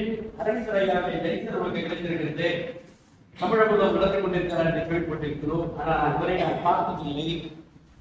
அவருக்கும் என்னுடைய முதற்கனுடைய வணக்கத்தை நான் தெரிவித்துக் கொள்கிறேன். விடுபட்ட நிலையில் பணி காரணமாக சென்றிருந்தாலும் மகிழாட்சி அவர்களுடைய நெஞ்சார்ந்த வணக்கத்தை தெரிவித்துக் கொள்கிறேன். இங்க வந்து பார்த்த போதுதான் ஏராளமான ஆளுமைகள் எல்லாம் அமர்ந்திருக்கின்றார்கள். அவர் பணியாற்றக்கூடிய அந்த நூலகத்துறையாக இருந்தாலும் மிக அருமையான ஒரு மிக விவாதங்களை எல்லாம் பேசக்கூடிய ஒரு ஆளுமை இங்கு அமர்ந்திருக்கின்றார். என்னுடைய பழைய நண்பர் ராகவ மகேஷை பார்த்திருக்கிறேன். இப்படி எங்களுடைய ஆசிரியர் ஐயா மன்னிக்க வேண்டும், நான் அவரிடத்து நான் படித்திருக்கிறேன் பள்ளியிலே. இப்படி ஒரு மிகப்பெரிய ஆளுமைகள் எல்லாம் சந்திக்கின்ற ஒரு சிறு அறையாக இருந்தாலும் மிக நிறைந்த ஆளுமைகளை கொண்டிருக்கக்கூடிய என்னுடைய ஐயா அவர்களுக்கு என்னுடைய இளைஞருடைய எந்தார்ந்த வணக்கத்தை நான் தெரிவிக்கிறேன். இதுதான் போதும். இந்த தமிழ் வளர்ப்பதற்கு இது மாதிரியான கூட்டம் இருந்தா போதும். ரொம்ப அதிகமா வந்து நம்ம மைக்க போட்டு போஸ்ட் அடிச்சு விட்டே பண்ணணும் தேவையே கிடையாது. மிக அருமையான ஒரு தேர்ந்தெடுக்கப்பட்ட மிக சிறந்த ஆளுமைகளாக இந்த கூட்டத்தை நான் பார்க்கின்றேன். வான் கலந்த மாணிக்க வாசக நின் வாசகத்தை நான் கலந்து பாடுகிறாள். நற்கர்மம் சாற்றினிலே தேன் கலந்து பால் கலந்து செழுங்கனி தீ சுவை கலந்து என் ஊன் கலந்து உயிர் கலந்து ஒட்டாமல் இனிப்பதுமே என்று சொல்லி பாடிய நம்முடைய ராமலிங்க சுவாமிகள் வாழ்ந்த காலம் வேறு, மணிவாசகர் வாழ்ந்த காலம் வேறு. அது போன்றுதான் இன்றைக்கு நான் நம்முடைய தமிழ் சம்பல் ஐயா அவர்கள் எழுதிய திருவள்ளுவர் வாழ்ந்த காலம் வேறு, நம்முடைய பாரதியார் வாழ்ந்த காலம் வேறு. ஆனால் இருவருடைய சிந்தனைகளும் நடப்பியல் சிந்தனைகளுக்கு ஏற்றுக்கொள்ளக்கூடிய வகையிலே இருக்கின்ற காரணத்தினால் இன்றைக்கு அருமையான முறையிலே இந்த நூலினை அவர் எடுத்திருக்கின்றார். நான் நூலின் உள்ளே செல்லவில்லை, இப்பொழுதுதான் எனக்கு நூல் கையில் கிடைத்தது. ஆனால் நம்முடைய குழந்தையா சொன்னதை போல ஒரு நிழலுக்கு பார்த்தேன் அந்த உருவத்தை. ஆனால் பக்கத்தில் பாரதியை பார்த்த உடனே எனக்கு மிகுந்த மகிழ்ச்சியாக இருந்தது. ஏன் என்று சொன்னால் பாரதியுடைய பழைய படம் அது. ஏன் என்று சொன்னால் பாரதி பனாரஸ் பல்கலைக்கழகத்திலே பணியாற்றிக் கொண்டிருக்கக்கூடிய காலகட்டத்திலே தென்னாட்டு பிராமணர் அல்லவா, அவர் தினந்தோறும் மழித்துக் கொண்டிருப்பார். இதையெல்லாம் பக்கத்தில் பார்த்து கொண்டிருக்கக்கூடிய வட இந்திய பிராமணருக்கு ஏதோ பாரதி வீட்டில் தினம் துக்க நிகழ்ச்சி போல் இருக்கிறது, அதைத்தான் அவர் செய்து கொண்டிருக்கிறார் என்று அவர்கள் அப்படியே மனம் புழைத்துக் கொண்டிருக்கிறார். என்ன சோதனை ஐயா, பாரதிக்கு தினம் அல்லவா இப்படிப்பட்ட ஒரு சோக நிகழ்வு நிகழ்கிறது என்று சொல்கின்ற போது தாங்க முடியாமல் ஒருவர் இருந்து கேட்கிறார், ஐயா நீங்கள் இவ்வாறு செய்து கொண்டிருக்கிறீர்கள், அப்படி மிகுந்த உறவு நிலையில் இருக்கிறீர்களா என்று கேட்டபோது, அல்ல இது தென்னாட்டுடைய வழக்கம். அப்படி என்று சொன்னால் நாங்கள் யாராவது இறந்த பிறகுதான் நாங்கள் எங்களுடைய அந்த முகத்தை மழித்துக் கொள்வோம் என்று சொன்ன பிறகுதான், ஓஹோ இப்படி ஒன்று இருக்கிறதா என்று நினைத்த பிறகுதான் அவர் தாடியை மீசை வைத்ததாக வரலாறு பகர்கிறது. கைத்தட்டலாம் செய்ய சொல்லியிருக்காங்க கொஞ்சம் என்ன உற்சாகம் வந்து அப்படிதான் பேச்சாளர்கள் இருக்கணும். இப்படி அருமையான முறையிலே அந்த பாரதியையும் நம்முடைய திருவள்ளுவரையும் இணைத்து பாடியிருக்கக்கூடிய ஒரு நிகழ்வு. கல்லுண்ணாவை கண்டித்திருக்கிறார், அவரும் கண்டிக்கின்றார். பரத்தமை உறவை கண்டிக்கின்றார், இவரும் கண்டிக்கின்றார். மூட பழக்கொலைகளை கண்டிக்கின்றார், இவரும் கண்டிக்கின்றார். இப்படி இவர்கள் இருவரும் பல்வேறு சூழல்களில் ஒன்றுபட்டு இன்று பேசக்கூடிய தலங்களை அவர் எடுத்து ஆய்விருப்பார் என்று நான் நிச்சயமாக நம்புகிறேன். ஏனென்று சொன்னால் தனிப்பட்ட முறையிலே நான் அவரை ஒரு சிறிது ஆண்டு காலமாகத்தான், ஒரு சில ஆண்டுகளாகத்தான் நான் அவரை அறிவேன். திருவையாறிலிருந்து நாங்கள் நடத்தக்கூடிய அழகமான் நகர் வாசல் வட்டத்திற்கு அவர் நேரம் தவறுதோ இல்லையோ, அவர் நேரம் தவறாமல் வந்துவிட்ட அனைத்து நிகழ்ச்சிகளும் அதில் நடக்கக்கூடிய உறுப்பினருடைய இல்ல திருமணங்களா விசேஷங்களா எப்பொழுது நடக்கிறது என்று கேட்டு கொண்டு வரக்கூடிய ஒரு மிகச்சிறந்த பண்பாளர், ஒரு அருமையான ஒரு மனிதர். இப்படிப்பட்ட ஒரு மனிதர் நிச்சயமாக இந்த நூலை நல்ல முறையிலே படைத்திருப்பார். நூலினை படித்திருந்தால் நிச்சயமாக அந்த நூலுக்குள்ளாக நான் செய்திருப்பேன். ஆனாலும் ஒரு சிறு பதிவை நான் பதிவு செய்ய விரும்புகிறேன் என்னுடைய நூல் வெளியிட்ட ஐயா அவர்களுக்கு. இதை ஒரு தலைப்பின் கீழ் ஒவ்வொரு தலைப்பாக, கட்டுரைக்கு ஒவ்வொரு தலைப்பாக, ஒரு 5 தலைப்பாக இதை பதிவு செய்திருந்தால் நன்றாக இருக்கும். இது ஒரு ஆற்றலுக்கு நடையாக சென்று கொண்டிருக்கிறது, ஒரு முழு நீள கட்டுரையாக இருக்கின்றது. ஆனால் மாணவனுக்கு பயன்பட வேண்டும் என்று சொன்னால் இதை ஒரு 8 பக்கத்திற்கு அல்லது 10 பக்கத்திற்கு ஒரு கட்டுரையில் ஒரு தலைப்பறித்து செய்து கொடுத்தோம் என்று சொன்னால் மிக அருமையாக நானே என்னுடைய கல்லூரியில் என்னுடைய மாணவர்களுக்கு இதை நான் பாடத்திட்டத்தை கொண்டு சேர்ப்பேன் என்று உறுதி கூறி, வாழ்வதற்கு எனக்கு வயதில்லை, பேசுவதற்கு அனுமதி அளிக்கும் அத்தனை பேருக்கும் நன்றி பாராட்டி விடைபெறுகிறேன். தமிழ் செல்வர்களே, தமிழ் சான்றோர்களே, புத்தகம் கொஞ்சம் ரொம்ப அவசரமா வந்திருக்காருன்னு நினைக்கிறேன். ஏன்னா அந்த புத்தகம் நேற்று மாறிதான் அந்த அதே அவசரத்துல தமிழக மன்றமும் விழாவை எடுத்துச்சு. மிக குறுகிய காலத்தை ஓரளவு நல்ல கூட்டம் தான் இருக்கு. தஞ்சாவூரை பொறுத்தளவு நல்ல கூட்டம் அதெல்லாம் இருக்கு. ஒரு நூல் வந்து அட்டையிலிருந்து சர்ச்சையை கலந்துச்சுன்னா அது நல்ல நூல் தான். உள்ள போகணுங்கல்ல, அது ஒரு நல்ல நூலாக தான் இருக்கு. அப்படிதான் வேணும். இலக்கிய கொடுத்து சர்ச்சையே வரதில்லை. சண்முகம் நாங்கள் எல்லாரும் சில விஷயம் எனக்கு புரியாது. இங்கிலீஷ் படம் பார்க்கும்போது ஒன்றும் புரியாது இருந்தது. எல்லாரும் கை தட்டினா நாங்கள் கை தட்டிடுவோம். ஏன்னா ஒன்றும் தெரியாது நினைச்சிடக்கூடாதுங்கிறதுனால நேரத்தில் சில விஷயங்கள் நமக்கு எந்த இடத்துல கை தட்டுறது, எந்த இடத்துல கை தட்டக்கூடாதுங்கிறது எல்லாமே ஒரு அறியாத ஒரு கிராமத்தால் தான். இந்த புத்தகத்தை பொறுத்தளவில் எனக்கு காசி கொஞ்சம் நீண்ட நாள் எடுத்துப்பேன், நீண்ட நேரம் எடுத்துப்பேன். சாயந்தரம் கொடுத்தாரு, இப்படி ஒரு ஆஸ்பத்திரியில் ஒரு அட்மிஷன் உறவினர் காமாட்சி ஹாஸ்பிட்டல் ஓடி நேரமாக ஓடி வரும்போதே மீண்டும் எனக்கு ஒரு வாய்ப்பு, மற்றவர்கள் கிடைக்காத வாய்ப்பு நான் ஒரு பத்திரிகை நடத்தினேன். அந்த பத்திரிகையில் ஒரு சிறப்பான ஒரு விமர்சனத்தை நான் இந்த நூலை பற்றி எழுதுவேன்.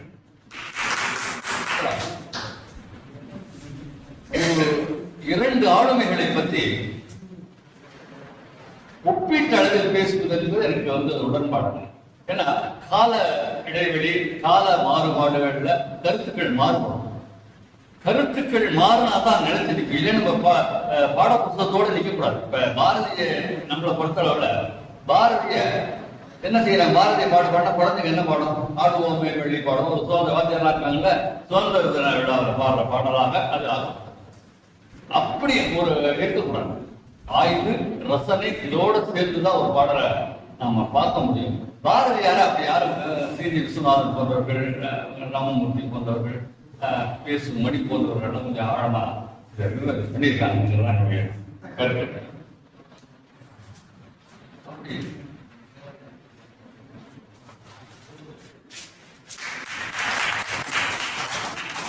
ரெண்டு விஷயம் சிவகுமார் ரொம்ப தெளிவா இருக்காரு. அவர் ஒரு ஆன்மீகவாதி, என்னை பொறுத்தவரை ஒரு ஆன்மீகவாதி. அதுல அவர் தெளிவா இருக்கார். அந்த நூலே தான் எழுதியிருக்காரு. இது காவி இல்லை, நெற்றி பட்டைகள்லாம் பிரச்சனையே இல்லை, அப்படிதான் எழுதுறாரு. அதுதான் பொருத்தமான. பிறருக்காக தன்னுடைய கருத்துக்களை மாற்றிக்கிட்டுக்கான நல்லா அவர் அப்புறம் வார்த்தைகள், அதாவது வாசக நிருடர்கள் பத்தி பேசினாங்க. நம்ம எனக்கு ஒன்றும் தெரியல, எனக்கு அந்த நீரோட்டமா தான் இருக்கு. அவர் அப்படிதான் இந்த விஷயத்தை அப்படிதான் எழுதணும். இவரு திருக்குறளை ஒப்பீட்டளவில் சரியா வராதுன்னு நான் சொன்னேன். அது கருத்தரங்குகளை பேச வேண்டிய பேர். இது அறிமுக விழாக்கள் தான் நம்ம விரிவாக ஆய்வு செய்யணும். ஒரு விஷயத்தை தெளிவா இருக்கிறார். பாரதியை வேதமாகவும் திருக்குறளை ஆன்மாவோடும் நினைக்கிறது. அதுல நல்லா அது அவரே அந்த விஷயத்தை சொல்லியிருக்கார். ஒரு நூலை பற்றிய விமர்சனம் என்பது நிலையானதாக இருக்க முடியுமா? இலக்கியம் மாறுதலை அடையக்கூடும் என்பதை போல விமர்சனம் மாறுதல். இன்னைக்கு நான் பண்ற விமர்சனம் இது ஒரு அறிவியல் கண்டுபிடிப்புகள், ஒரு புதுமைகள் தோன்றும் போது விமர்சனங்கள் மாறக்கூடும், ஒரு பார்வை மாறக்கூடும் அல்லவா? அதனால எதுவும் நாம எதுக்கு திருக்குறளுக்கு இத்தனை உரைகள், பரிமேலர்கள் மடக்குறவர்கள் எதுக்கு இத்தனை உரைகள்? ஒண்ணு போதாமல் இருக்கணும். திருக்குறளை பற்றி ஒரு தெளிவான கருத்தை மக்களிடம் கொண்டு செல்லவில்லை என்று அந்த உரையாளர்கள் கருதி கூடும். அப்படி இருக்கும். அல்லது தன்னுடைய சமயம், மதம் சார்ந்த விஷயங்கள் கூட உரை மாற்றங்கள் ஏற்படலாம். ஆனால் நமக்கு கிடைக்கிற அந்த உரையை வச்சுக்கிட்டு திருக்குறளை மதிப்பது மிக தவறானது. நம்முடைய பார்வை, நம்முடைய வாசிப்பு திறன் எப்படி இருக்கோ அப்படி இந்த திருக்குறளை நாம உள்வாங்கிக் கொள்வதுதான் சரியா இருக்கு நான் கருத்துறேன். ஏன்னா பரிமேலழகர் உரை தமிழாசிரியர் யாராவது பேராசிரியர் தான் கோச்சு கூடாது. பரிமேலழகர் உரை என்பது திருக்குறளை தவறாக புரிந்து கொள்வதற்காக ஒரு விஷயமா தான் இருக்கு. பார்த்தா அது மதம் சார்ந்த விஷயம், ஒரு சமயம் சார்ந்த உரையா தான் இருக்கு. ஆனா பரிமேலழகர் உரை இல்லை என்றால் திருக்குறளை நம்ம முழுமையா புரிந்து கொள்ள முடியும். அது ஒரு நுழைவாயிலாக நாம் அதை தெளிவா நம்ம எடுக்கணும். அதுல கருத்து வேறுபாடோ அதெல்லாம் ஒன்றும் இல்லை. இப்ப திருக்குறளையோ பாரதியாரையோ விமர்சனம் பண்ணலாமா அப்படின்னா பண்ணக்கூடாதுன்னு சொல்லுவாங்க. அது தேங்கி போவதற்கான ஒரு வாய்ப்பை நம்ம கிடைக்கும். பாரதியார் மேல மேல மேல எடுத்துட்டு போகணும். நம்ம சொன்ன பாட புத்தகத்தில் இருக்கிற பாரதியார் வேற, நம்ம பார்க்க வேண்டிய பாரதியார் வேற. திருக்குறள் அப்படித்தான் 10 குறள் 110 1330 இருக்க முடியுமா? பெரும்பாலும் கேட்டது யாரு? கேட்டா குற்றமாகும். அது ஒரு தொகை நூல் என்று சொன்னாலும் குற்றமாகும். அது வளர்ச்சிக்கு உதவாது. திருக்குறள் வளர்ச்சிக்கு உதவாது. எந்த இலக்கியம் வாழ்வியல் முறைகள் மாறிக்கொண்டே போகும்போது ஒரு இலக்கியம் அந்த வாழ்வியல் நெறியாக இருக்க முடியுமா என்ற கேள்வியெல்லாம் நிறைய. அப்படி ஒரு அலசல் பார்வை நமக்கு வேணும். எல்லாமே அப்படிதான் இருக்க முடியுமா? இந்த விமர்சனம் குறித்து நான் பேசுறேன், சொன்னேன். இந்த மேல்நாட்டு விமர்சன முறை வேறு, தமிழக விமர்சன முறை வேறு இதுதான் இருக்கு. மேல்நாட்டில் மேக்பெத்தும் மெர்ச்சன்ட் ஆஃப் வெனிஸ் ஷேக்ஸ்பியர் எழுதுற அவர் எழுதுறேன்னு சொல்லிட்டாங்க. ஒரே ஒரு கட்டுரை தான் வந்து அது குறித்து யாரும் கோவப்படவே இல்லை. உலகம் முழுக்க இருக்கிற ஷேக்ஸ்பியர் அறிஞர்கள், ஷேக்ஸ்பியர் காவலர்கள் அப்படிதான் அவரை சொல்லணும். எல்லாரும் உட்கார்ந்து பேசினாங்க. நம்ம ஊர்ல தமிழ்நாட்டில் கமலபதி என்ன இருந்து கண்முகி கமலபதி, நம்ம KG Seshadri, SA. Sankaranarayanan, MS. Nadar, Saranathan போன்ற பெரிய இலக்கிய ஜாம்பவான்கள், ஆங்கில பேராற்றல் பெற்றவர்கள்லாம் அவங்கெல்லாம் கூட அதில் கலந்து கொண்டார்கள். கலந்து கொண்டு ஒரு முடிவுக்கு வந்தார்கள். அந்த வார்த்தைகள், அந்த சொற்கள், இந்த வாசக அமைப்புகளை வச்சு இவர் ஷேக்ஸ்பியர் எழுதுறதுதான் என்று உறுதி செய்தார். அந்த மாதிரி ஒரு விமர்சனம் நமக்கு வேண்டும் நான் நினைக்கிறேன். அதுதான் நவீன விமர்சனமாக நான் கருதுகிறேன். அப்புறம் அகிலாகிருஷ்ணன் எப்பொழுதுமே முன்னுரை பெற்றவங்க இருக்கணும், முன்னுரை தலைமை இருக்கணும். இருந்தாலும் ஒரு கருத்தை சொல்றாங்க, பெண்கள்லாம் பரவாயில்லைங்கிறாங்க, அவங்களும் போயிட்டாங்கல்ல. அவங்க வந்தாதான் அவங்க சொல்ற விஷயத்துல சரியா தப்பாங்கிற விஷயங்கள் நாம அணுக முடியும். ஏன்னா எல்லா விஷயத்தை சொல்ற பிறகு நம்ம இல்லை அது இருக்குங்கிறத சொல்றதுக்கு முடிவு பண்றது மாதிரி அப்படி இருக்குன்ற பெண்களால் வர முடியல. தொலைதூரங்கள் பயணங்கள் வர முடியலங்கிறதா ஒரு விஷயம். சிறை காக்கும் காப்பி அவன் செய்யும், நிறை காக்கும் காப்பி. கற்பை பற்றி மதிப்பீடுகள் இப்ப எப்படி இருக்கு? இப்ப நவீன சினிமா, டிவி சீரியல் போன்றவர்கள்லாம் வந்த பிறகு கற்பை பற்றிய மதிப்பீடு வேற மாதிரி திரும்ப பழைய நிலைமைக்கு வந்துட்டு இருக்கோ, இந்த மாதிரி பொருள் வந்து மாறுபாடு ஏற்பட்டிருக்கோ அப்படிங்கிறதுலாம் நம்ம ஒரு சந்தேகம். இதுல அவர் தெளிவாக அந்த குரலையும் அந்த பாரதியும் அவங்க எடுத்துக்கிறது. நம்முடைய மரபே பெண்ணடிமை மரபு தான் அதை ஏற்றுக்கணும். நம்ம சங்க இலக்கிய மரபு என்பதும் நம்ம இந்திய மரபு என்பதும் பெண்ணடிமை. எந்த இலக்கியங்கள் எடுத்துக்கிட்டாலும் பெண்ணடிமைத்தனை இருக்குதான். பெண்ணை வந்து ஒரு அடி 4 அடி பின்னடி தான் நடத்த வைக்கிறாங்க எல்லா கதாசிரியர்களும். வானம் பிழையாது, வெள்ளம் பிழைப்பழியாது, நீண்டில வேந்தர் பத்திரம் சரியாது, பத்தினி பெண்ணில் இருந்த நாடனும் மக்கள் நல்லதை அறியாயோனி. பத்தினி பெண்ணில் இருந்த நாட்டுல அப்படி மழை பெய்யும் அப்படின்னு சொல்றது தெய்வம் தோழார் தொழுதழுவார் கையென பெய்யும் வளர்த்தோம். அப்படி இருந்தது அந்த காலத்துல, அப்படி இருந்தது. இதி கச்சதின்னு சொல்லுவான் ராமாயணத்துல, பாரதா இது இப்படி இருந்தது என்று பார்ப்பதுதான் ஒரு நல்ல இலக்கிய அணுகுமுறையாக இருக்கும். எந்த இலக்கியமும் முழுமையாக ஒரு வாழ்வியலை அந்த கால வாழ்வியலை பிரதிபலிக்க முடியாது, ஏதாவது அறிவியல் வளர்ச்சியில நம்ம அடிபட்டு போகும் நம்ம ஏற்றுக்கொள்ளும். பெண்ணுக்கு ஞானத்தை வைத்தான் புவி வேணை விடத்திடும் ஈசன், மண்ணுக்குள்ளே சில நம்ம ஆந்திரம் அறிவை கெடுத்தார். பாரதி பாடத்துல பாரதியினோட கோபத்தை நம்ம புரிந்து கொள்ளணும். அந்த கோபம் தான் முக்கியமான. பெண் எப்படி வச்சிருக்காங்க, எப்பொழுதும் தன்னுடைய மனைவி தோல்ல கை போட்டு தான் அடிச்சுப்பாங்க. அதனால அகராத்தினால விளக்கம் செய்யப்பட்ட கதைக்கு காரணத்துக்கு அதுவும் இந்த தோல்ல கை போட்டு போறது நம்முடைய பழக்கம் அல்ல.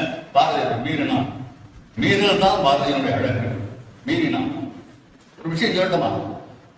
பாரதிக்கு அவரோட தங்கம்மா பாரதிக்கு கல்யாணம் நிச்சயம் பண்ணிட்டாங்க. பாரதிக்கு சொல்லவே இல்லை. ஏன் சொல்லலைன்னா, இந்த நாள் நேரம் போறவொடனே ஒரு தோப்புக்கு போவாரு, கள்ள குடிப்பாரு, வருவாரு. அந்த அக்ரஹாரம் ஏற்காது, கல்யாணம் இன்னும் போயிடுதுன்னு சொல்லவே இல்லை. பாரதி தங்கம்மா பாரதி அளவு கிடந்து பாசம் வச்சிருந்தான். இந்த கேள்விப்பட்டு மன உளைச்சல் அடைஞ்சு போய் ரயில்வே ஸ்டேஷன்ல போய் கோச்சுட்டு உட்காந்துறான் பாரதி. யார் கூப்பிட்ட முதல்ல சாப்பிடல, பெண்ணே கிடலாம். யாரை கூப்பிட்டா பாரதி வருவான்ங்கிற பேச்சு வரும்போது ஒரு அம்மா, வயதான அம்மா அவருக்கு தயிர் சாதம் கொடுப்பாங்க. பாரதி விரும்பி சாப்பிடுவான். அந்த அம்மா பேர் அம்மா கண்ணு பேர். அந்த அம்மா கண்ணுக்கு பாரதி வருவா அப்படின்னு சொன்னோட அம்மா கேட்குறியா பையா அப்படின்னு பாரதி உடனே நாய்க்குட்டி மாதிரி பின்னாடி வர்றாங்க. பூட்டு திறக்க முடியல, ஸ்டாண்ட் திறந்து போயிட்டு அம்மா கண்ணு கையை வச்சோடனே அம்மா கண்ணு திறக்க திறக்குது. அப்பதான் அந்த அம்மா கண்ணு பாடல் நம்ம இவரது குட்டை திறப்பது கையாலே பாடலோட 2வது வரியில சொல்லியிருக்காங்க. 2 விஷயத்துல வள்ளுவர் தோற்று போனா நான் சொல்லுவேன். கல்லுண்ணாமை புலால் மறுத்தல் 2லையும் அதை நாம ஏற்றுக்கொள்ளும். அப்படி ஏற்பது என்பதை விட அது விமர்சன பார்வையோடு ஏற்பது என்பது சரி. இதுல அவர் அதை நல்லா சொல்லியிருக்காரு. அவருக்கு தெரிஞ்சு எழுதுறாரா இல்ல அது இயல்பாகவே அந்த ஞானத்தின் காரணமாக வந்ததாங்கிறது எனக்கு தெரியல. ஆனா இந்த சில முரண்கள் இருக்குது. இந்த ஒப்பீட்டு பார்வையில் சில முரண்கள் இருக்கத்தான் செய்யும். பாரதி காலம் வேற, வள்ளுவர் காலம் வேற என்பதனால சில முரண்கள் இருக்கக்கூடும், இருக்கணும். இருந்தாலும் சரி, முரண்களின் அழகுன்னு கேள்விப்பட்டீங்களா? அப்படி முரண்கள் இருக்கணும். மனித வாழ்க்கை நம்ம எவ்வளவு முரண்படுறோம். முரண்களின் அழகுன்னு ஒன்று இருக்கு. ஜென் எல்லாம் ரொம்ப அழகா, அந்த ஜென் பௌத்தால அழகா கூறும். ஒரு தன் தோட்டத்து ஒரு புலவன் அரசன்கிட்ட போய் கேட்கலாம், எனக்கு ஏதாவது கொடுங்கலாம், உனக்கு என்ன பண்ணு கேட்கலாம். கேட்கும்போது எனக்கு ஒரு தோட்டத்தை பெருசாக 4 வருஷம் கழிச்சு வர எனக்கு ஒரு தோட்டத்தை தயார் பண்ணி கொடு என்று சொல்லும் போது 4 வருஷம் கழிச்சு வந்தப்ப அந்த தோட்டம் தயார், உன் தோட்டம் அப்படி பாருங்களாம். பார்த்த உடனே மரங்களெல்லாம் நேராக, வரப்புகள்லாம் நேராக ஐயோ இது தோட்டம் அல்லவே, இதுதான் தோட்டம், இது தோட்டம் அல்லவே, பேர் தோட்டம் இல்லை, இது நேராக அரசாங்கம் நடுவுங்க.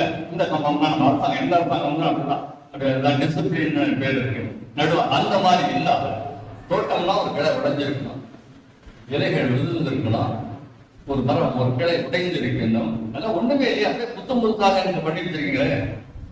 அப்படி அந்த மாதிரி அந்த முரண்கள் அதுல வந்து அவர் ரொம்ப அழகா அதை எடுத்து கையாண்டிருக்காரு.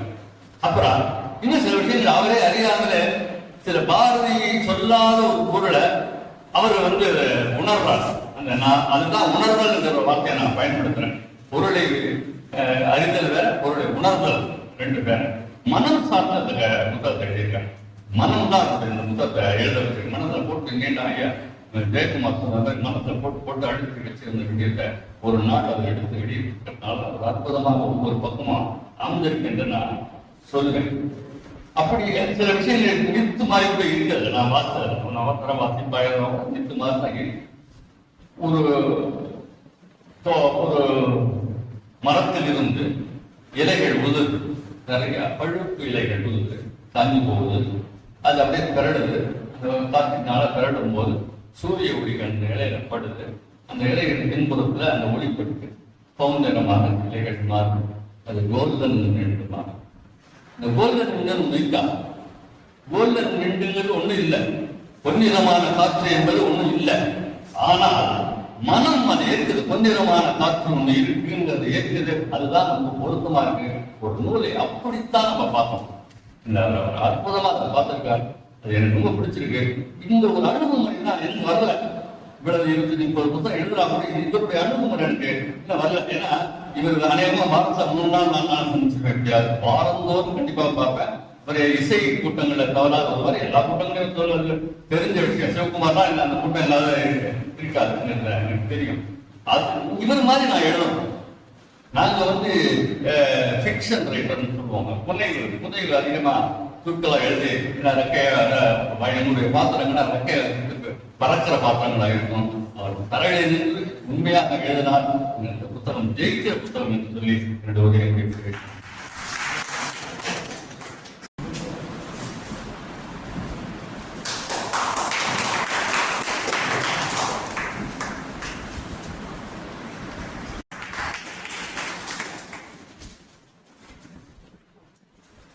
வணக்கம். அதாவது எல்லா துறையிலையும் ஹீரோக்கள் இருக்காங்க. நம்ம துரதிருஷ்டவசமா சினிமாவில் உள்ள ஹீரோக்களை மட்டுமே கொண்டாடி கொண்டிருக்கிறோம். இங்க இதில் உள்ள அத்தனை பேருமே ஒவ்வொரு துறையில பெரிய பெரிய ஹீரோக்கள். உங்களை எல்லாம் மிகப்பெரிய அவையாக கருதுகிறேன். அத்தனையும் எங்க தமிழகத்துக்காக அந்த கூட்டமா நினைச்சு நான் ஏமாற மாட்டேன். அத்தனையும் சிவகுமாருக்காக அந்த கூட்டமா நான் நினைக்கிறேன். சிவகுமார் சாரும் பெரும்பாலும் எல்லா கூட்டங்கள்லயும் எதிரில் தான் உட்கார்ந்துருப்பாரு. இப்பதான் மேடையில உட்கார்ந்துருக்கிறாரு.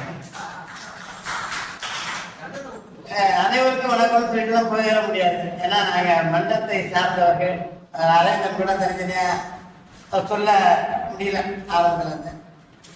அதனால எல்லோரையும் சொல்ல வேண்டும். போட்டோவில் இருக்கிற, ஏன்னா நான் வேற எல்லாருமே நூலை பற்றி பேசிட்டேன். நான் நூலை பற்றிலாம் வந்து அறிவுடைய நம்பி இதுல உங்க எத்தனை பேருக்கு தெரியும் என்று தெரியாது. அவர் மறைந்து பல வருடங்கள் ஆகிவிட்டது. 10 வருடங்களுக்கு மேல.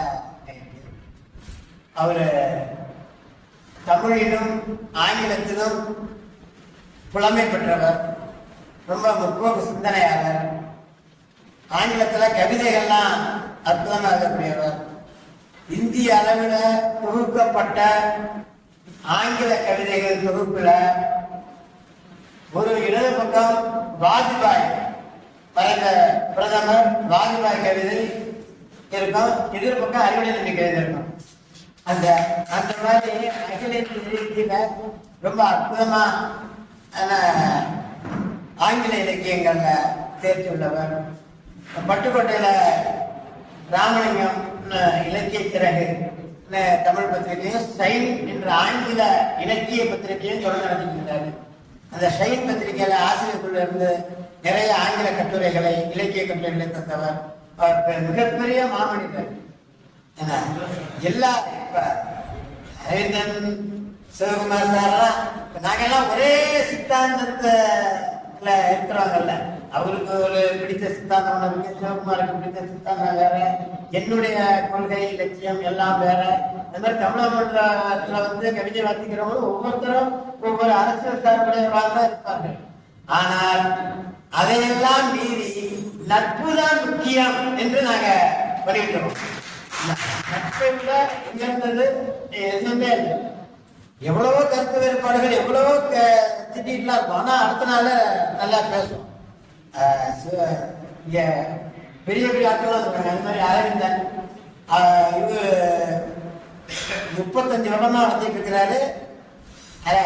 அறிவுடன் மறைவுக்கு பிறகும் தொய்வில்லாமல் நடத்திக்கிட்டே இருக்காரு. அதெல்லாம அடுத்த தளத்துக்கு கொண்டு போயிருக்காரு. யூடியூப் ஒன்று ஆரம்பிச்சு, வலைத்தளத்தில் ஆரம்பிச்சு, அதுல நிறைய எங்களுடைய கவிதைகள்லாம் அரங்கேற்றுவது அப்படிங்கிற மாதிரியான ஒரு ஆவண பெட்டகமாக அதை பண்ணிட்டு இருக்கிறாரு. அது மாதிரி சிவகுமார் சார் பற்றி சொல்லுவோம். பேராசிரியர் புகழேந்திலாம் அமைதியாக உட்கார்ந்துருக்கிறாரு. அவரு இந்த வருடம் அவருடைய நூலுக்காக கலை இலக்கிய பெருமன்றத்தின் மாநில அளவிலான பரிசு, நம்மளை பொறுத்தவரைக்கும் 10,000 பரிசு, பட்டயம், அந்த சர்டிபிகேட் எல்லாம் கொடுத்து சிவகாசியில மிகப்பெரிய அளவுக்கு விழா நடத்தினாங்க. பொன்னம்பல அடியாரெல்லாம் அவர் கையால தான் விருதெல்லாம் வாங்கினாரு. ஆனா அந்த மாதிரி இருக்காங்க. அப்ப எதிரில் உள்ளவங்க அத்தனை பேரும் வெளியில் வந்த நண்பர் என்னையே ராகவேசு சொல்லாதவரு அரவிந்தன் மாதிரி சொல்லிட்டு போயிட்டாரு. அவரே ஆசிரியர் பழனி இளங்கம்மன் நீங்க கேள்விப்பட்டிருப்பீங்க. அவரோட இணையாக அமர்ந்து கவி பாடியவர். ரொம்ப அற்புதமான கவிஞர், எழுத்தாளர். அதான் சொன்னாங்க, உச்ச நீதிமன்றத்திலேயே இவருடைய புத்தகத்தை ரெஃபரன்ஸ் வச்சு தீர்ப்பளிச்சிருக்காங்க ஜல்லிக்கட்டு போராட்டத்துலங்கிறப்ப எவ்வளவு பெரிய. அது மாதிரி குமார் ஐயா, ஆசித்தம்பி, பேராசிரியர் ராகுல், எல்லா வகையிலும் அவருக்கு தான் நெருங்க முடியாது. அவ்வளவு உயரத்துக்கு போயிட்டாரு. ஒரு காலத்துல தினமும் பேசிட்டு இருப்போம். இப்பெல்லாம் அந்த வாய்ப்பெல்லாம் போயிருக்கு. அவர் பிறந்த நாளுக்கு கூட 3 நாள் கழித்து தான் வார்த்தை சொல்ல முடிஞ்சு. அந்த மாதிரி கேட்க முடிஞ்சு. இந்த மாதிரி ராகவன், தனபால், அழகமான தொய்வில்லாமல் 57, 58 நடத்திட்டு தனபால் கிருஷ்ணன், கவிஞர் ராமதாஸ், கவிஞர் சிவராமன், விஸ்வநாதன்லாம் மிகப்பெரிய தஞ்சையின் அடையாளமாக திகழக்கூடியவர். தகனம் முடித்து கரையேறினர் வாழ அப்படின்னு அற்புதமான பேர். சுஜாதாவால கலையாணியில் அடிக்கடி பாராட்ட பெற்றவர். அது மாதிரி சிறுவர சார் இருக்காங்க, கவிஞர் ஜெயக்குமார் சார், சண்முகம், கவிஞர் கேசவமூர்த்தி, செம்பியன் சார், சந்துரு, பஞ்சநாதம், இந்த மாதிரி நிறைய ஆளுமைகள்லாம் இருக்கீங்க. அனைவரையும் வணங்கி மகிழ்கின்றேன். இப்ப ஒன்றும் இல்லை, நிறைய இங்க பேசியிருக்காங்க. ஒரே ஒரு சிவகுமாரை பற்றி நூலாசிரியருக்கு நிறைய சொல்லணும். அட்டைப்படம் அவருடைய கருத்தாக தவறு கிடையாது. அவருடைய சித்தாந்தம் ஒரு நூல் என்பது படைப்பாளியின் அடையாளம் தான். படைப்பாளியை அடையாளப்படுத்து. என்னுடைய நூல் என்னுடைய முகமாக இருக்கும், அவருடைய நூல் அவருடைய முகமாக இருக்கும். அதெல்லாம் ஒன்று பெரிய துறை என்று சொல்ல முடியாது. ஆனா நமக்கு உள்ள திருவள்ளுவர் நம்ம தமிழக அவ்வளவுதான். மற்றபடி அவர் அதெல்லாம் பார்க்க மாட்டார். எந்த அளவுக்கு குழந்தை கூட எல்லா நிகழ்ச்சிக்கும் வராது, அதெல்லாம் இருக்கணும். பர்சனலாக திருப்பூர்ல ஒரு வருடம் நூல்களுக்கான போட்டி, கவிதை, கதை, கட்டுரை, மொழிபெயர்ப்பு நூலுக்கான போட்டியெல்லாம் நடந்துகிட்டே இருக்கும். அப்போ ஒரு முறை திருப்பூரில் நடந்த அந்த போட்டிக்கு என்னை நடுவராக சிபாரிசு செய்தவர் அவர். 2 பண்டில் நிறைய புத்தகம், நூலகத்தில் உள்ள பாதி புத்தகம் திருப்பூர் அந்த இதுக்காக போட்டிக்காக அந்த நூலகம் தான். அந்த அளவுக்கு நான் அதுல இருந்து அந்த வருடமும் திருப்பூர் புத்தக கட்சியில் நம்மளை பேசப்பட்டாங்க. தொடர்ந்து 3 வருடமாக அந்த மாதிரி வாய்ப்பு ஐயாவால் தான் நமக்கு கிடைச்சிச்சு. அது மாதிரி ரொம்ப இந்த மாதிரி அவருடைய திறமையெல்லாம் சொன்னாங்க. பாடக்கூடியவர், திருவையாறு ஆராதனை நடக்கும் போதெல்லாம் தியாகராஜ ஐயர் ஆராதனை நடக்கும் போதெல்லாம் இசை விமர்சனம் இவருடைய தான் தினமலர்ல தொடர்ந்து வந்துகிட்டே இருக்கும். ஆனா இந்த புனையும் பால்குடிக்குமான் ரொம்ப அடக்கமாக இருக்கக்கூடியவர். இது மாதிரி இது சில சொன்ன ஒப்பீட்டு நூல் அல்ல. இது திருவள்ளுவரின் தாக்கம் பாரதியிடம் எவ்வளவுக்கு இருக்கிறது என்பதுதான். இது ஒன்றும் புதுமை இல்லை. திருக்குறளுக்கு பிறகு வந்த அத்தனை நூல்களிலுமே திருவள்ளுவரின் தாக்கம் இருக்கும். கம்பராமாயணத்துல இருக்கும், மணிமேகலையில இருக்கும், சிலப்பதிகாரத்துல இருக்கும். இப்ப வாழக்கவியல் இப்ப சாதாரணமா நகைச்சுவை கவிதை கூட திருக்குறளை வச்சுதான் நிறைய நகைச்சுவை பண்ணுவாங்க. கற்க கசடர கற்பவை கற்றபின் எம்ப்ளாய்மெண்ட் ஆபீஸ் நிற்க அதற்கு தக, அந்தந்த படிப்புக்கு தக, நிற்க அதற்கு தகலாம். இதனுடைய திருக்குறளின் பாதிப்புங்கிறது எல்லோரிடமும் இருக்கும். அப்புறம் யாருக்கும் மனு சொல்றதா இல்லை, என்னுடைய கருத்தை சொல்றேன். வாழ்வியல் மாறி இருக்கலாம், வாழ்வியல் ரொம்ப ரொம்ப மாறி இருக்கு. நாகரிகங்கள்லாம் அன்றைக்கு இருந்த மாதிரி இல்லை. மாதா பிதா குரு தெய்வம் அன்று மாதா பிதா கூகுள் தெய்வம் என்று. குருவின் இடத்தை கூகுள் பிடித்தது, பேனா இடத்தை பென்றை பிடித்தது, லெட்டர் இடத்தை ட்விட்டர் பிடித்தது, காலச்சக்கரம் வேகம் பிடித்தது. அன்று எழுத செப்பேடு, இன்று எழுத ஐப்பேடு இல்லையா? காலையில் எழுந்தது பல்லை தேய்த்தது என்று, செல்லை தேய்ப்பது என்று. குக்கிங் செய்து குரல் வளர்த்த காலம் போய் ஆன்லைனில் குக்கிங் செய்து புசிக்கின்ற காலம் இது. சுட சுட தின்றது அன்று, சுட வைத்து தின்பது இன்று. ஆதி மனிதன் வாழ்வது காடுகளில், ஆண்ட்ராய்டு மனிதர்கள் நாம் வாழ்வது கார்டுகளில். தெரிய நினைக்கிறேன். Sim card, smart card, Aadhaar card, PAN கார்டுனா பார்ப்போம்.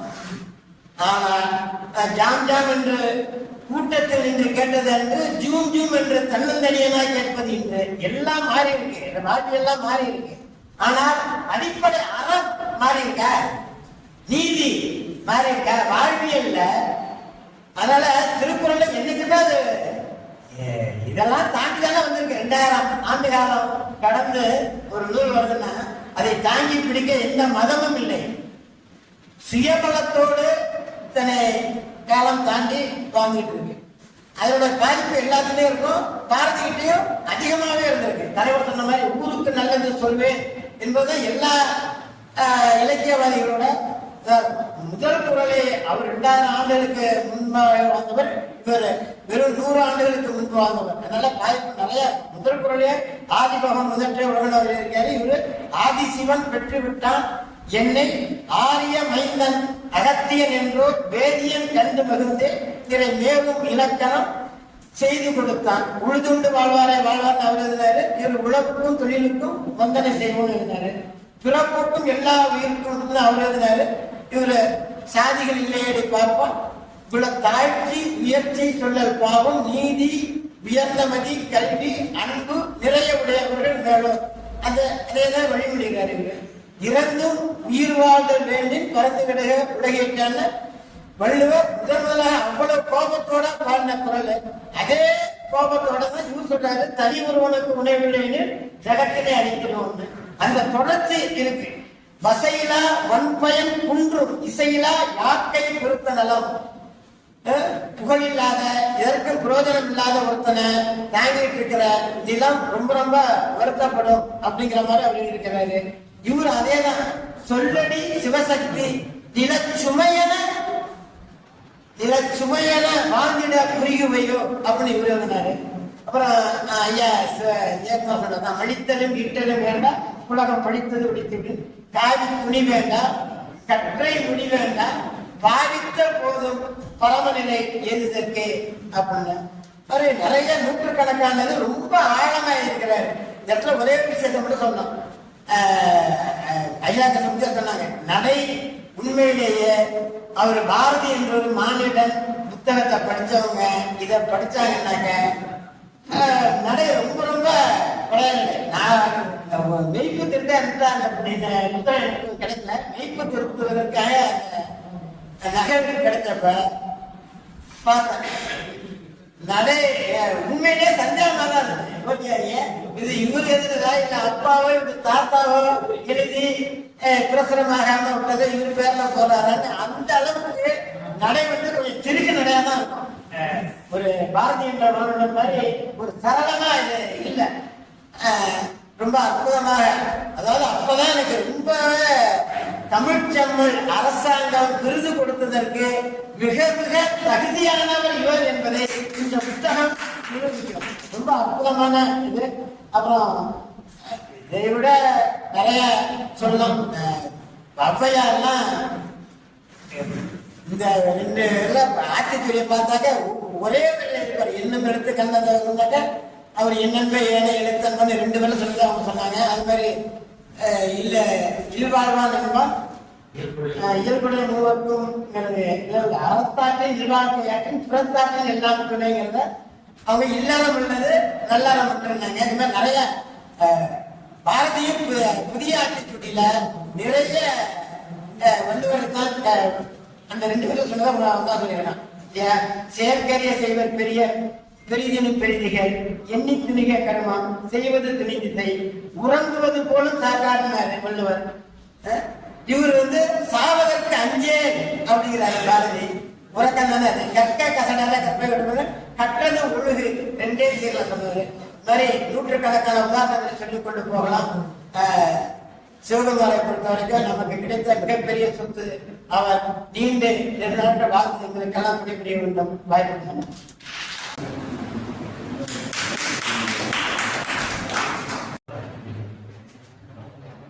வாழிய சிந்தவன் வாழ்க நம் தமிழர் எல்லா உயிர்களும் பின்பற்று வாழ்வோம்.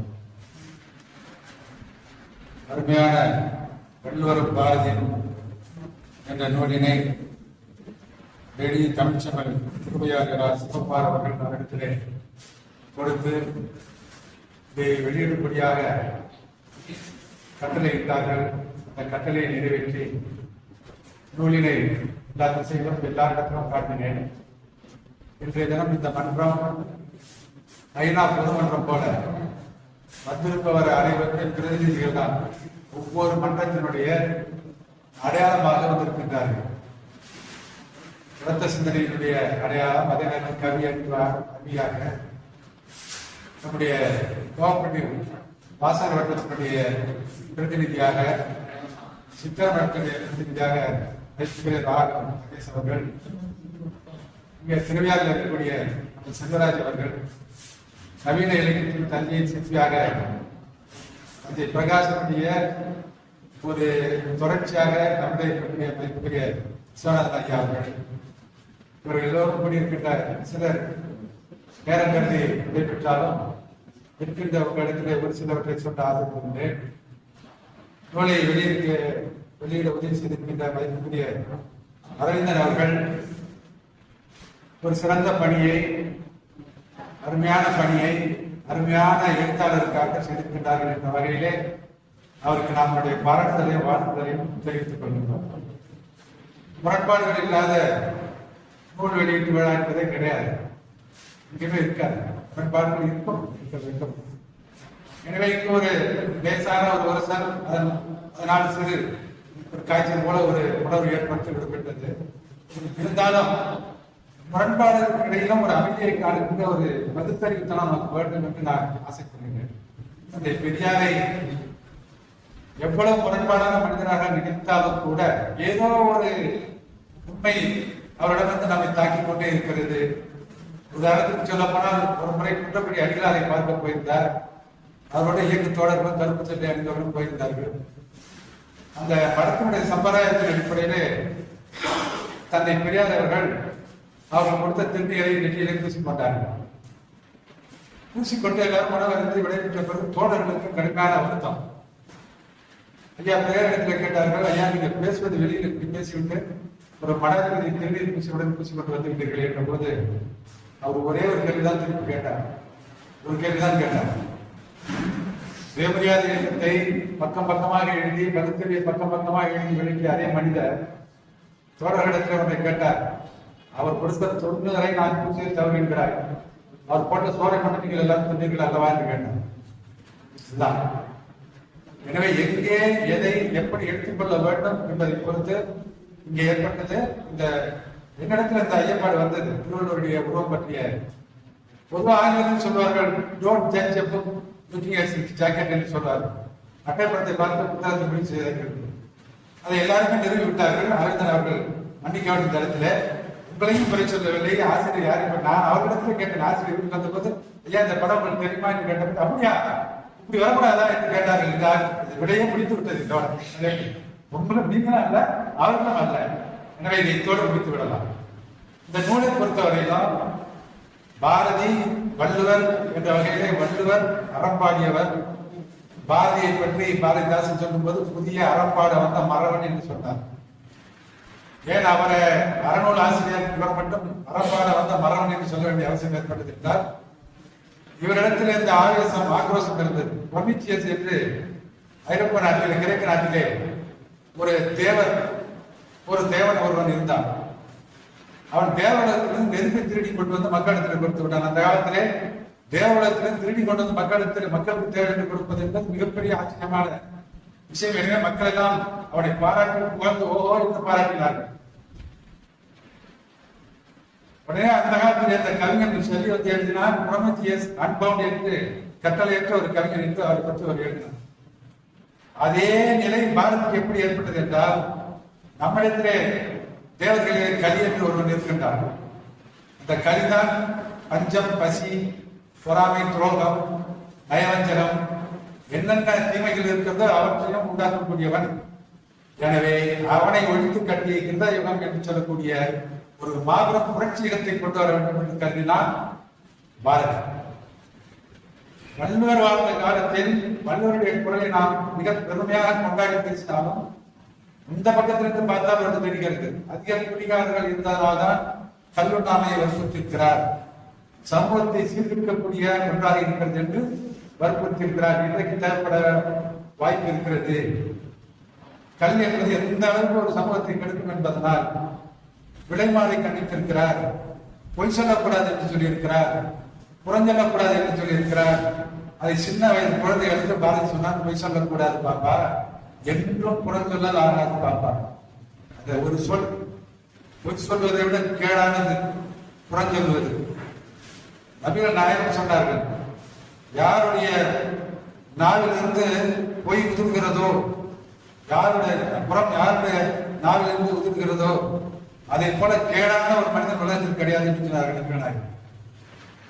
புறம்பொறாமையை பற்றி 10 வள்ளுவன் ஒரே வார்த்தை சொன்ன என்றும் புறஞ்சொல்லல் ஆகாது பாப்பா என்று.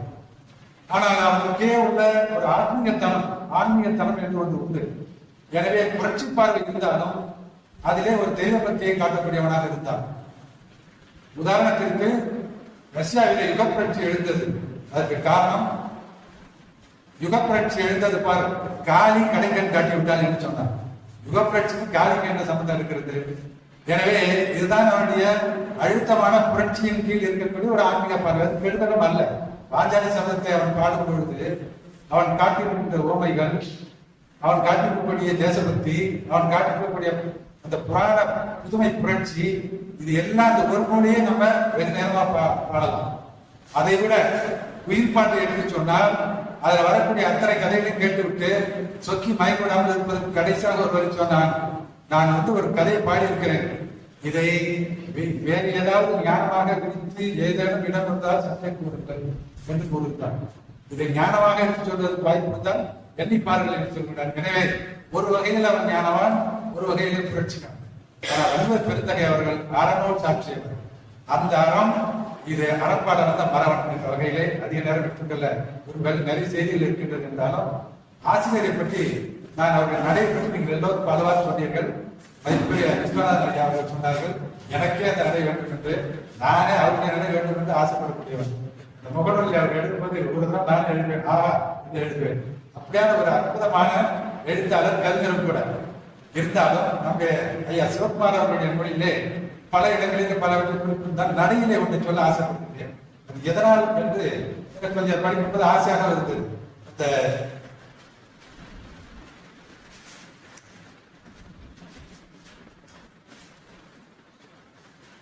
அந்த முதல்ல பாரதியார் வள்ளுவர் என்ற கட்டுரையில் ஆரம்ப தொடக்கத்திலேயே வித்தின் கரத்திலே விளைவு இருக்கின்றது என்றாலும் அது ஊன்றிய மண்ணும் பருகிய நீரும் கதிர் ஒளியும் காற்றும் கூட அதன் வளர்ச்சிக்கு காரணமாவது போல பாரதியின் விஸ்வரூப தோற்றத்திற்கு அவன் கருவிலே திருவுடைய அருட்கவிஞன் என்பது காரணமாக இருந்தாலும் அவன் பிறந்த தமிழ் மண்ணின் மனம், அவன் பயின்ற தமிழ் மொழியின் மரபு, தமிழ் சிந்தனையின் உரம், தமிழ் உள்ளத்தின் வளம், தமிழ் உணர்ச்சியின் நெகிழ்ச்சி இவை பக்கபலமாக இருந்தன என்பது ஐயமில்லை.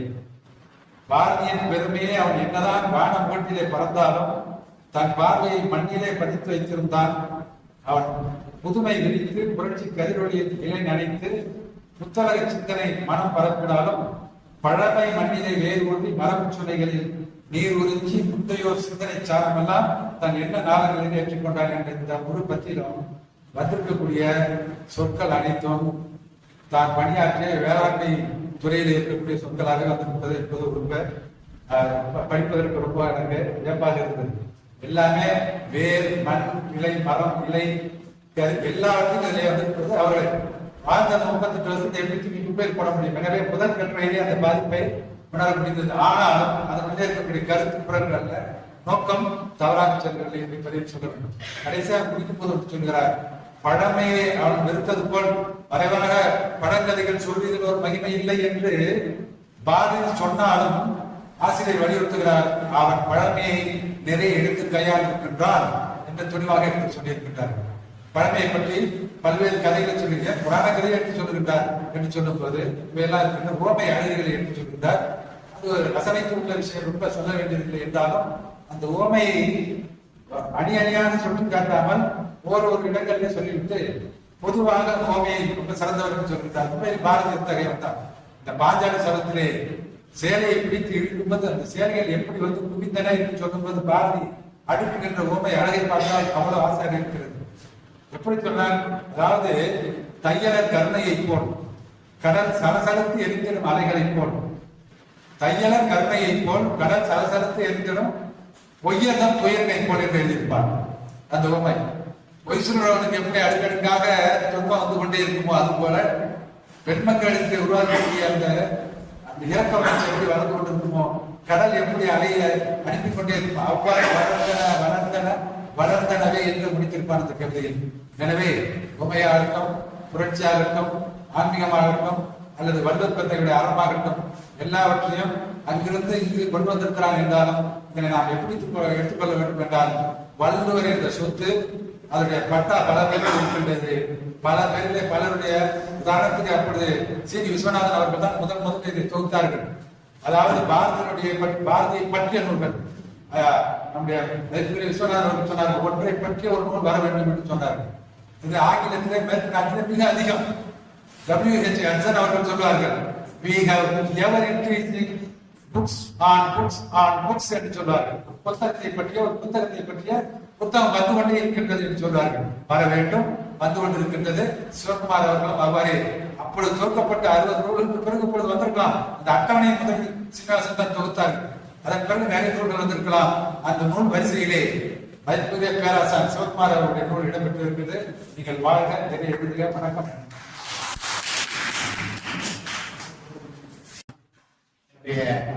இந்த நூலை வெளியிட்டு சிறப்புரையாற்றிய ஐயா தமிழ் பகுதி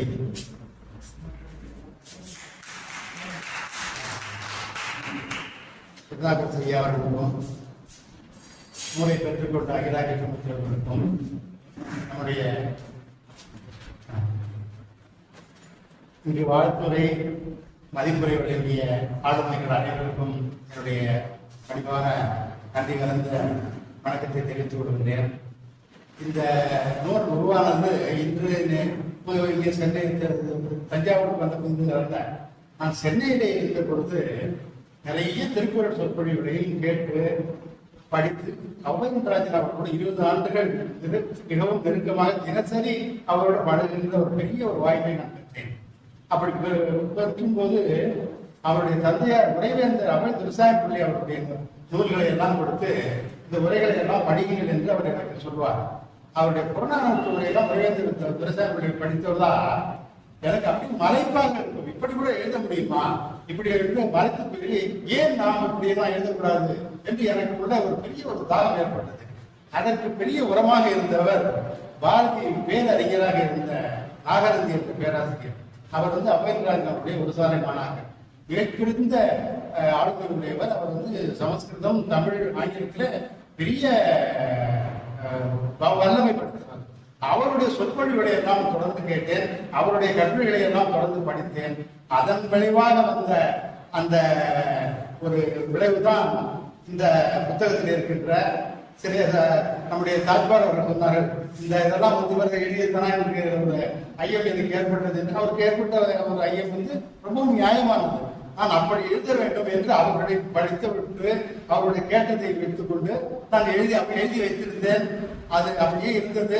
அதை இப்பொழுது நூலாக வேண்டும் என்று நம்முடைய தமிழக மன்றத்தினுடைய தலைவர் நம்முடைய கவிஞர் அரவிந்தன் அவருடைய முயற்சியினாலே இது நூல் வடிவம் பெற்றிருக்கிறது. இந்த நூலை அருமையாக தயாரித்து வெளியிட்ட அவர்களுக்கு என்னுடைய நன்றி நினைக்க முடியுது. இந்த அட்டைப்படத்தை பற்றிய ஒரு சர்ச்சையில எனக்கு என்ன அந்த அட்டைப்படத்தை பற்றினா எனக்கு அவ்வளவா ஒரு அது அவ்வளவு கவனம் செலுத்தணும்னு அவசியம் இல்லைன்னு நான் தோணுது. எனக்கு கேட்டால் எல்லாமே இது நம்முடைய விஸ்வநாதன் அவர்கள் சொன்னது போல ஒப்பீட்டு நூலே அல்ல. திருக்குறளை பாரதி எப்படியெல்லாம் எழுத்தான் இருக்கிறான் என்று சொல்கின்ற ஒரு முயற்சி தான் இந்த நூலை. தவிர பாரதியை திருவள்ளுவரை எப்படி எழுத்தான் இருக்கிறான் என்கின்ற ஒரு முயற்சி தானே தவிர ஒப்பீட்டு நூலே அல்ல. திருக்குறள் கருத்துக்களை எடுத்தால்தான் கவிஞர்களே பிறவர்களே இல்லை. கம்பெனியிலிருந்து வெள்ளிபாரதத்திலிருந்து எல்லாருமே எழுத்தான் இருக்கிறார்கள். எப்படி அதுல இன்னும் ரொம்ப ஊருக்கு போய் வள்ளுவன் தன்னை உலகினுக்கே தந்து பாம்புகள் கொண்ட தோன்று திருக்குறள் உறுதியும் பொருளின் விரிவும் ஆழமும் என்று திருக்குறளை பற்றி அவ்வளவு அருமையாக சொல்லியிருக்கிறார். கம்பன் என்றவர் மானுடன் வாழ்ந்ததும் அந்த இதுல தமிழச்சாதியை ஏன் அமரச்சாதி கூட உடையது என்று நான் சொல்வதற்கு அவர் சிலப்பதிகார் சேரன் தம்பி சிலம்பை இசைத்ததும் என்று அந்த வரிசை அந்த பாட்டில் வந்தீங்க. திருக்குறளுடைய பெருமை அப்படி சொல்வார். எல்லையொன்றின்மை எனும் பொருள் அதனை கம்பன் குடிகளால் காட்டிட மேலும் முயற்சி. அதாவது இந்த ஆங்கிலத்தில் சொற்கள் தான் இன்ஃபினிட்டி என்கின்ற ஒரு ஆங்கில பதத்துக்கு எல்லையொன்றின்மை என்று எவ்வளவு அழகான ஒரு மொழிபெயர்ப்பு செய்திருக்கிறான் பாருங்க. எல்லையொன்றின்மை என்னும் பொருள் அதனை கம்பன் குறிகளால் காட்டிடும் பர்சானிபிகேஷன் என்று ஆங்கிலத்தில் சொல்வார்கள். மேலும் முயற்சி தான் சொல்லியிருக்காரு கம்பன் என்று.